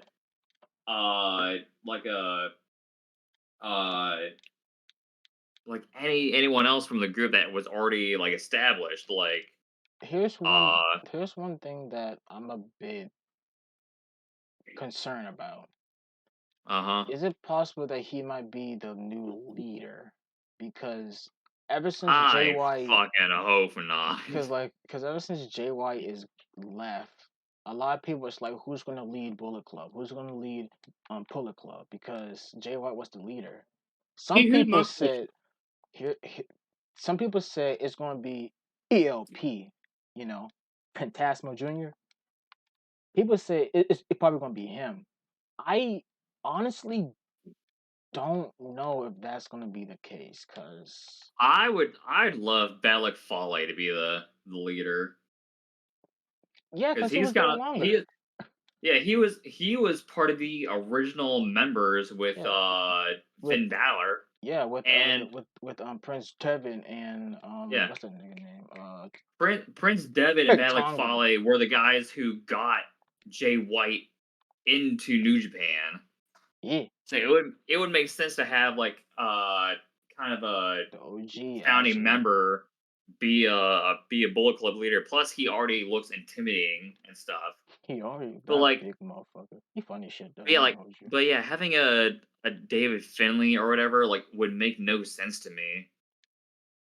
Like like if David Finley's leading, I'd have members of them pretty much challenging him for a spot at that point. Be like, no, fuck you. You just got in here. There's no way you're fucking leading this They're shit. like, hold up, Would wait a fucking would minute. What do you mean you're a leader? with Jay White, people were complaining about him being the leader, but it was very obvious that he was pretty much just the front man of the group when he first joined. Now it took him a while to finally kind of get into that leader spot with the people that he was bringing in and the way that he would like win his matches and stuff like that. But when This he man first bugging, joined in, bro. I mean, show. Fuck, show. Yeah. when he when Jay White first got into Bullet Club, they pretty much established that he was just the face of Bullet Club, while you had someone like Tama Tonga at the side pretty much just like actually making it work around him. But once Tama Tonga didn't Tonga have a was fucking like Right. once Tama Tonga was pretty much like kicked out of Bullet Club, I feel like Jay White as a leader like was taking shape more, especially when he was like having guys like Chris Bay and Ace Austin and stuff like that coming in, where it's guys that Jay White would have kind of seen from the sidelines to be like, all right, they make sense. They would fit my version of Bullet Club. Yeah. But David Finley, I have no fucking idea what he would do as far as like a Bullet Club leader. It makes no fucking sense to me at all. I'm about to say this. I'm all in for the ride because I want to see how this shapes up, bro. Right. Before I So say this might be a stupid ass thing, I need to see how this is gonna be because I feel like it can either go two ways. It could work or it could flop. From what I'm seeing right. right now, I'm scared. Here's my question. And it's not his fault. Who the fuck is left at Bullet Club at this point? Where to begin? We Kenta's got still in it. He kicks ass. yeah, the goat Kenta. Bad Luck Fale. Yep. The Chris Bay, House of ain't he? Torture, which is basically evil. Yujiro and Vince is up. Sound the alarms for tonight's Raw, baby. Vince is at Raw, baby. Okay, so we got Kenta, Bad Luck Fale, Yujiro, Evil, Show, Dick to go, which is Dick Togo. No, he got to go. Who else we got? We got fucking the Bullet Club in TNA currently, so that's fun. Which is Chris Bay and Ace Austin. Yeah. Who else is in Bullet Club? Ace Austin kicks ass. He's Chase someone where it. Yeah. Chase Owens, I forgot about him. He been there for a while. God damn. Yeah, he was there Holy along shit. with. He Wait, was who one of the else is- first guys that I think Jay White brought in. No, Chase been before. Jay Oh, White. okay. Yeah, he's that same with Bad Luck with him. True. So Oh yeah, didn't Chase get an upset win over Okada or something like that during one of the G1s? I think he got an upset on Tanahashi. Oh, okay, yeah, Tanahashi. So, It was one of those two. the thing is, Chase, he's not bad. He's just there. Well, I mean, Chase I like because he was trained by Tracy Smothers, Yeah. who's the GOAT. The GOAT. Yeah. Oh, so he's the rebel. Fucking what's his face? That nigga. Oh, fuck. Okay, so Juice Robinson's also in Bullet Club. still. Okay, let me check. Yeah. Okay, Bullet Club. Let's see what we got. We got Carl Anderson, Bad Luck Fale, Chase Owens, Chris Bay, Dick Togo, Doc Gallows, El Fantasma Jr., Evil, Ghetto, Jay White. He's still in a fucking joint. Juice Robinson. They need to update They do. that. Juice Robinson, Kenta, Sho, Taiji Ishimori, and Yujiro Takahashi. So that's an interesting fucking So, thing. well, yeah, let me look at the actual website to kind That's of what I see. 'Cause did. oh, that's what you did? Yeah, Oh my god. and it's Jeez. New Japan is at a weird state right now, in my opinion. Yeah. But that's why I'm starting to watch, and I might get y'all into Pro Wrestling Noah, because Noah, oh boy, Mar, remember that one spot I showed you, the Falcon Arrow off the top rope into the freaking ring apron? That shit was. That shit was crazy. Matter of fact, let me show you too, Yeah, Zach. That shit was fucking insane, bro. his back is in shambles. Yeah, that shit was fucking insane, bro. This shit was crazy. These motherfuckers was wilding on that show, but So, what's y'all's thoughts on Mercedes Monet so far in her New Japan run? she's a Because I'm gonna draw. be honest, she is a draw, but I could fucking care less about her at this point. When she first got into New Money, Japan during Wrestle Kingdom, money, it was a flop to me. money. The way her hair looked, the way she Money, hit that convoluted ass fucking move in high heels money. after fucking Kairi Sane worked a 5-minute match just to get her spotlight stolen. Oh, From a business sense, I'm not I gonna get lie. it, man, but I felt like it was way too fucking soon for her to win the belt. okay. So, It's my opinion on that, and yes, her merch looks disgusting too.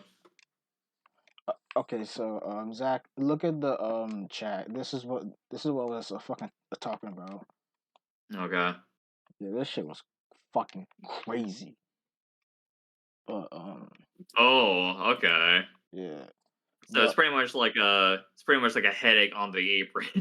pretty much, man. But that shit was wow.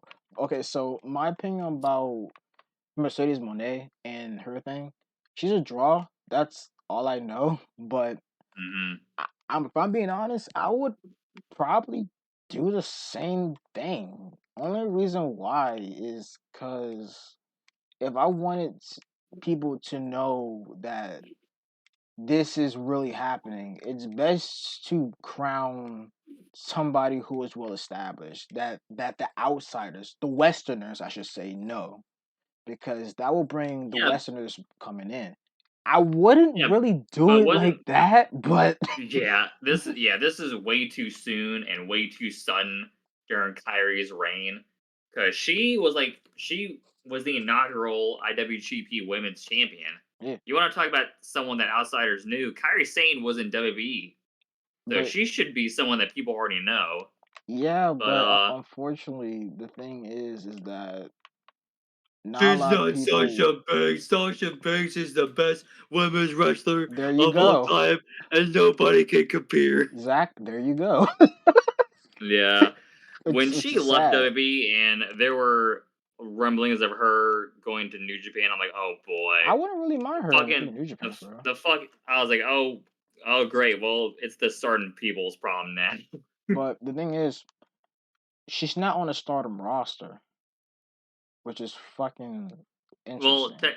I feel like technically she is though, because Stardom is Stardom is working with New Japan. they are, but she's not officially on the roster. She's more a part of the New Japan Women's roster, which is basically not just Stardom. It's probably like you know other as well, like from CMLL and AEW. So it's a cut. Right. So it's busy, but I would put her in Stardom only not to just get more people on it, but also to get her the feel of a Joshi match Right. officially. Cause Joshi wrestling, from what I've seen, holy It's way more fast paced and hard hitting. shit. It's not even just that. You know how the woman body is like kind of frail? Hmm. Half of the fucking moves will scare the shit out, especially how fucking crazy. Cause their matches be fucking Oh, good. some of those like Stardom women are fucking nuts with Yes. what they do, especially Utami and people like that. Yes. Sheesh. But I'm gonna say this fully knowing that the entire wrestling Twitter community is gonna lynch me for this. I think Sasha Banks is overrated. I'm sorry. I'm sorry. I said it. I had to be the guy to say it. I feel like she's overrated. I Like respect that. You know her what? work in You NXT know, was fine. I was more of a Becky Lynch guy at the time, but when I saw her, I was like, all right, there's something here. Like, the boss character was cool, but when she got to the main roster and they were doing the whole weird faction thing, when Stephanie McMahon invented women's wrestling or whatever, like that thing was I remember weird. that. And then the endless back and forth title swapping between her and Charlotte. It's That's what just killed me.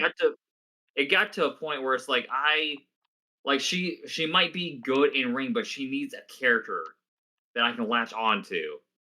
I mean, I don't And know. I get man, he did. like she so part of it is her that I feel is overrated, and also I'm annoyed by her stands. Her stands have got to be the most toxic fucking stands I've ever seen in my life, as far as like wrestling Twitter goes. Like here we they go. are so toxic that they got Seth Rollins to pretty much like not delete his Twitter, but he pretty much like We just did something to that Disabled. effect. Yeah, he disabled his Twitter because he like made a joke to Sasha and they like fucking went overboard on it. But yeah, it's just something where people have been like hyping up Sasha Banks wrestling outside of WWE when her and Naomi left the company. And I'm just sitting here being like, what do you guys see? What do you guys see that I'm missing at this point? Because I'm looking at her and I'm like, she's fucking like she like I'm a Rhea Ripley guy. I'm gonna be honest. I'm a Rhea Ripley guy. She's fucking kicking ass. She's finally found her groove ever since being in Judgment Day. She has had a complete fucking 180 since she came to the main roster. And with Sasha Banks, with Mercedes Moné, I just see Sasha Banks. I don't see anything different about her at all. If anything, the stuff that she's done differently, I don't like. Especially that convoluted ass fucking finisher I think where she it's actually changed it because from what I saw clips, it looks way different now, which is fucking well, good. it's something that she practiced, but my thing is good finishers have to be something that you can hit on anyone, anywhere in the match. And with that move, you have to have a very like specific setup for it in order to hit it. And to me, that just like it's not it. Like the most memorable moves are the ones that like people can hit like on anyone out of nowhere. For example, you got the stunner, you got the spear, you got the Blade Runner, you got all these different moves that I'm like still surprised you could like do like a out of nowhere Blade Runner. I'm not gonna hold you. I'm still surprised about that. well, I mean the reason why it like Jay White did it so well is because He he does it like clean. literally he would hit it from any position. He He- hit it from the one wing angel position. He hit when David Finlay was going for the cutter. He hit it during the Rainmaker.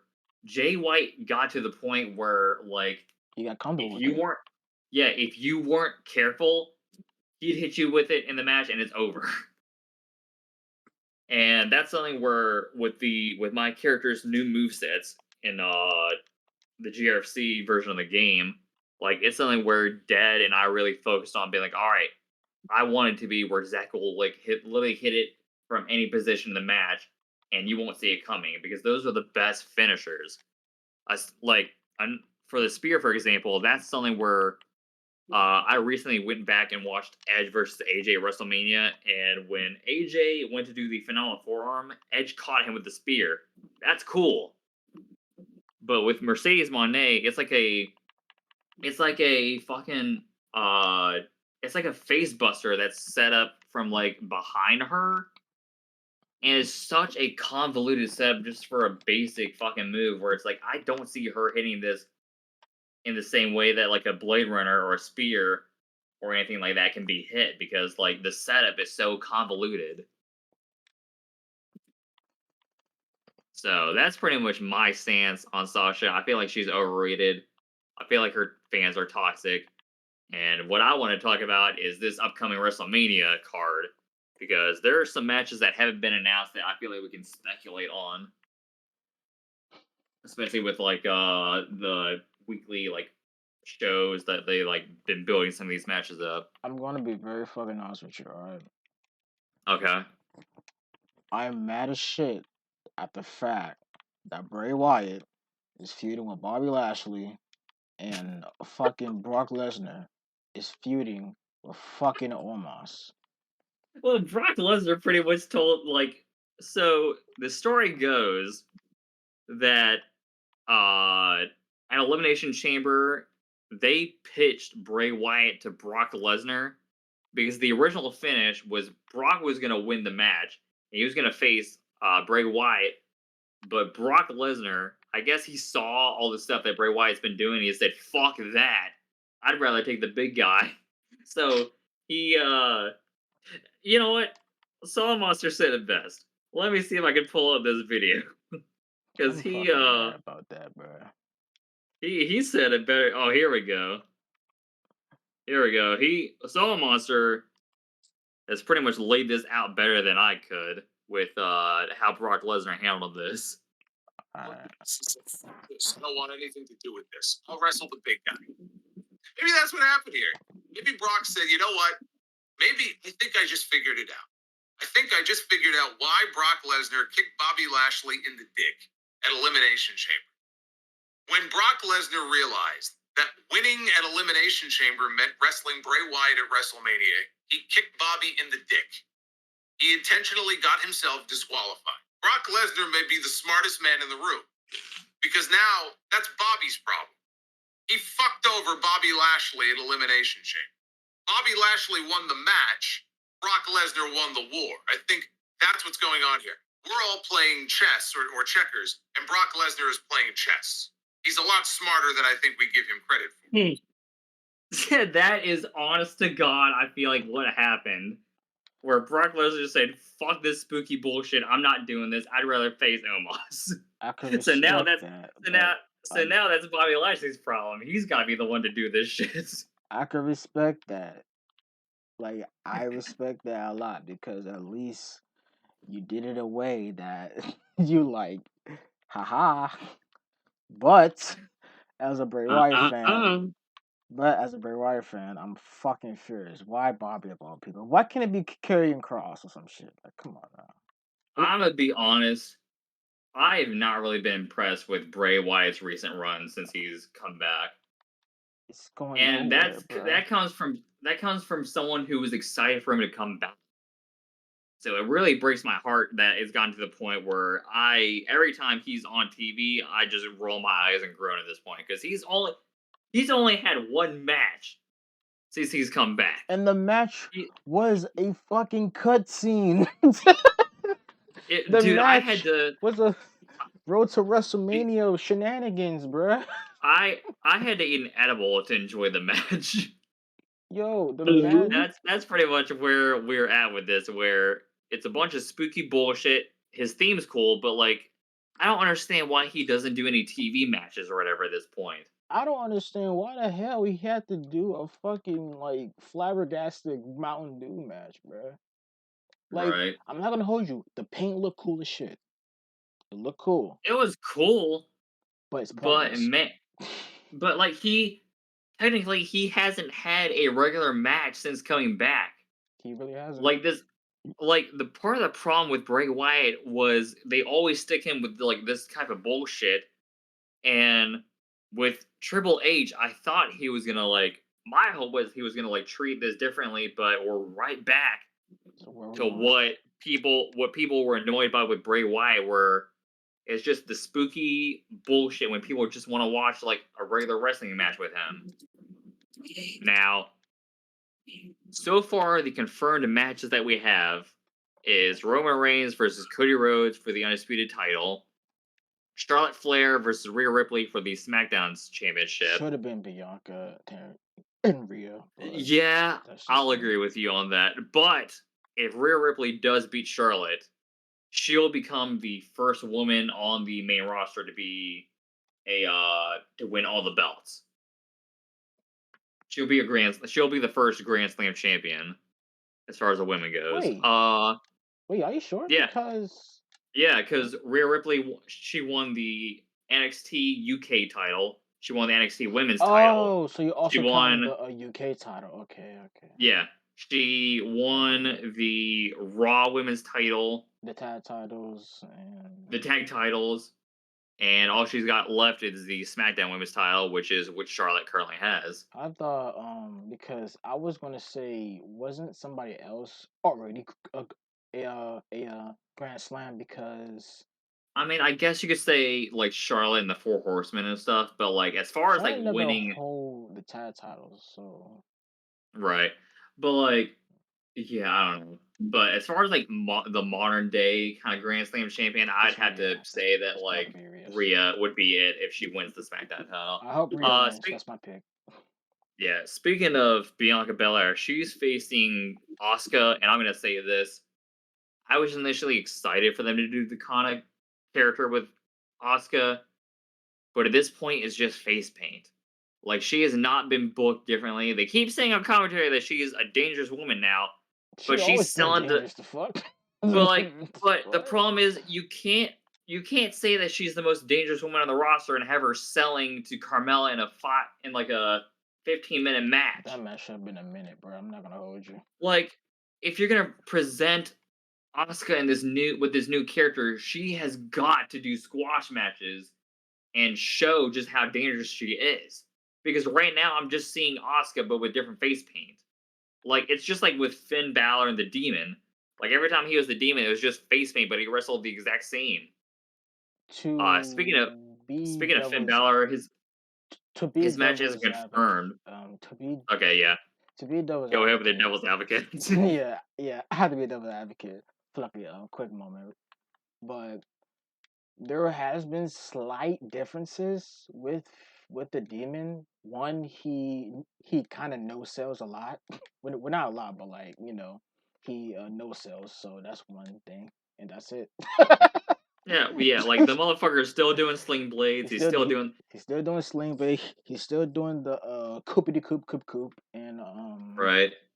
Well, speaking of which, so the idea is that Finn Balor is going to face Edge at Hell in a Cell, which I'd be fine. Well, at WrestleMania, in Hell in a Cell. Yeah, in Hell in a Cell. But people want him to bring back the Demon character, and I'm like, why?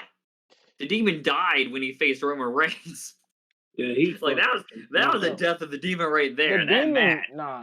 The Demon died like accidentally because he fell off the fucking. Finn, this is the most interesting that Finn Balor has ever been to me because he's just a goofy asshole. Yo, remember when every time like someone like gets fucked up a match, he's like, yeah. Finn Balor's funny as shit, bro. I'm not gonna hold you. This is the most character I've ever gotten out of him since he's been in WWE, because before then he was just a dude that flared his jacket. That's it. That's all he did before this. Well, I mean, Racist Finn was also cool, but we only got a little bit of that. But like, wait, we had Racist Finn? What the fuck? Yeah, when Chad Gable was trying to join the Shield, and this was when Finn Balor was with Dog Gallows and Carl Anderson, Uh, and they were doing the whole nerd gimmick. But I say racist Finn because there was a segment where Chad or not Chad Gable, it was Jason Jordan. That's right. Jason Jordan was in a segment with Roman Reigns and oh Seth, my and fucking god! yeah, you know what I'm talking about. Where he's like, yeah, I remember there's a that word for time. people like you. It's on the tip of my tongue. It starts with an N. Oh, that's Nerd. funny. That's Yeah, actually so pretty funny though. I'm not gonna hold you. That's yeah, pretty funny. that's why I call him racist Finn. That character was fun, but Uh, this whole Judgment Day Finn Balor that's a is glow up. this is the best I've seen Finn Balor in a long ass time. And it's so weird that people complain about what he's doing and be like, "Oh, he should go back to doing the demon." It's like, "Oh, you want him to fucking take a step back as far as character development goes?" They Like, fucking, what the fuck do y'all what? they could do the demon right, but I don't think they know how to do it. Besides me, The way to book the demon is to have him wrestle completely different, where he's just crawling all over the place. have him be He's like the more Fiend, animalistic. because Exactly. the Fiend was Do the way different than Bray Wyatt. The Fiend was yeah, just a menace to society. Like that man was literally snapping motherfuckers' necks. This man literally went ballistic. That's a really good character right there, and I'm mad that he ain't right. coming back. So another match that they have on here is Gunther taking on Dun, dun. a mystery opponent. I'm gonna say this. I I wanted to either be a triple threat between Gunther, Drew, and Sheamus, or I wanted to be A so fucking battle. Solomon Monster had two ideas. Mhm. He said that you could either do the triple threat or you could have Drew face Gunther on night one, and then Sheamus facing Gunther on night two. And I hope that Sheamus wins because that's the only title That that he is needs alluded to him. left. Yeah. 15 years. 15 years. But what I would do is I'd have him come out to Lobster Head. Can you imagine the pop that you would have if he came out to Lobster Head and he won the IC title? You know what they could That do shit with would be that? crazy. They need to do it from the very beginning of the song. Yeah, that's what I'm saying The too. That's wisdom. what I've thought. Because you have that like intro that he does, Yeah. so it would work perfectly. But we have that. Uh, Seth Rollins versus Logan Paul is obviously being set up. Another match that's being set up that I'm hyped about is KO and Sammy versus the Usos for the titles. That would be cool if they do that. It would be cool, but I kind of want ye, you probably know what I want. Sammy, Cody, and Roman. That's not happening, kid. I'm I sorry. know. I'm sorry to burst your bubbles, but that they had a I chance to do it and they're know. not doing it. They ain't doing it, but I'm gonna laugh my ass off if Roman wins. I'm gonna say that right now. mm, I will be like, lol. But one thing they could do is, which I want to happen because I'm kind of sick of having Raw having no world champion. And this is probably just me being a bit too much when it comes to fucking complicated as simple booking. Apparently it's complicated for the Fed, but Roman could either do this, right? He could hmm defend one title at night one, or to build it up, Roman teases the fact that Cody cannot even win one fucking world title, let alone two. You can't. You how can you win two if you can't even win one, Cody? What the fuck you talking about? So that sets up Cody wanting to go for one of the titles, and then Well, I Sammy mean, like, you know what? this. Fuck you, Roman. Let me get the other one.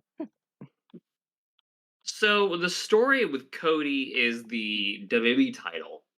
That's the Cody that Dusty like won but got taken away from him. Yeah, So my question is, why are both titles being put on the line when because the only one marketing. that if you're gonna have two titles, at least make it like if you're gonna have this undisputed title, Have a fan. make it a new design and have it just be one belt. Yeah. That's my thing, at least. Another one that they're probably gonna set up tonight for this episode of Raw is they're probably gonna have Austin Theory versus John Cena You can see because John Cena is returning tonight, and a match that's been speculated is Austin Theory versus Cena. Raw about to be interesting, bro.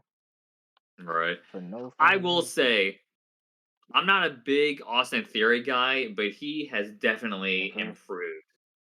He has improved significantly since having the briefcase. Remember Him when he used to lose, take fucking selfies, bro? right? What a Him. awesome So gimmick. yeah, Austin Theory losing the briefcase the way, or losing the match with the briefcase the way he did actually helped his career in the long run because now he's got a beard he's growing. He's pretty much doing the chicken shit heel booking where he pretty much wins by happenstance. Like he gets lucky when he wins. This has honestly like been the like most that he has he like I said, he has definitely improved and this is way better than what he was doing before. For sure, bro. But one thing I Oh, will God. say, I just fucking hope Raw is not gonna be like slowly killing me inside. Well, that was last week. I feel like these upcoming weeks they're definitely going to solidify some matches for the card. Sure. John Cena coming back is a big deal. So I actually have in Oh, my email what the match, what they're advertising. So they're advertising John Cena, Jimmy Uso's finishing or facing Sammy. Seth Rollins and Logan Paul are going to meet face to face to pretty much solidify that we match. about to be Bianca 4 hours in Belair, like fucking 40 minutes, bro. yeah, Oh, Bianca Belair faces off against Carmella. I could care less about that match. Johnny Gargano faces Finn Balor. Yeah. Yeah. And Kevin Owens takes on Solo Sikoa. So I think the Sammy and they're gonna Kevin Owens set up a match, tag match. they're going to set up the tag match tonight. So these next 2 weeks are going to be very important, I feel, as far as like, solidifying more WrestleMania matches. And I'm hoping that WrestleMania ends up being a good show because some of these WrestleManias have been a hit or miss.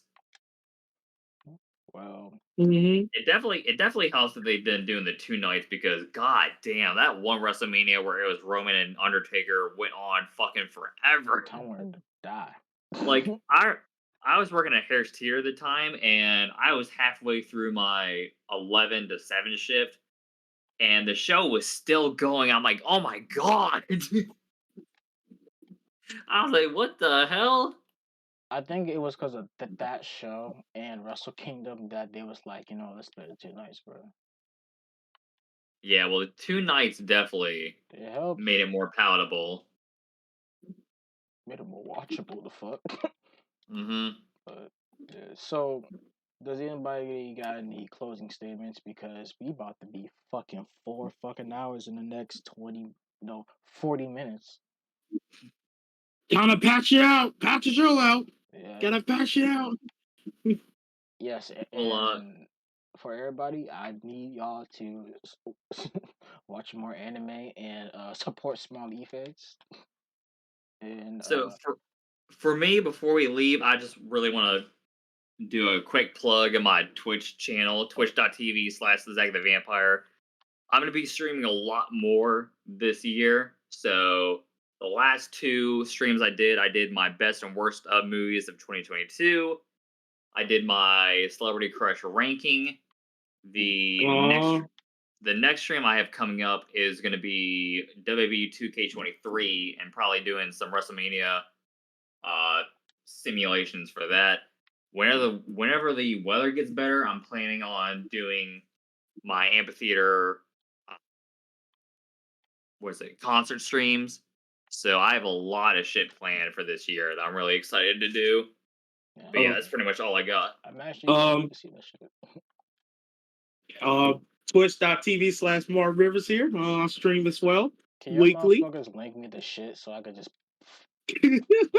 paste it on that damn video once I upload the shit? Yeah, sure. What do you mean, sure? I said please. Sure, bro. Calm down. Also, guys, go kill yourself. Not literally, Hey, figuratively. Oh, we on color TV. I ain't trying to get like For suicide eyes. notes, bro. Please. suicide. Oh, fuck. I meant mentally. Remember. That's not even over the world, motherfucker. Whoops. That's Whoops. not even a fuck. Whoopsie. I mean, fucky wookie. Man, whoever runs, if I'm speaking in kayfabe here, whoever runs color TV, but they hate me. Speaking of color. Speaking of color, hi Mar. All right, fuck. We end this shit. All right, we Yes, we see you definitely guys end this never. shit. All right, end this shit. Get out. All right, so I'll see y'all guys on the next episode, and most likely the next episode is going to feature this dumbass that told us to go kill her. But you know, yeah.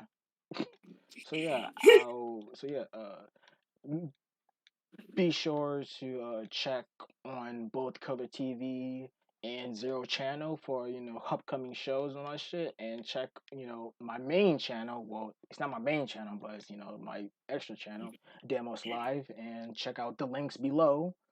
And yeah, so I'll catch y'all on the flip side. Ciao.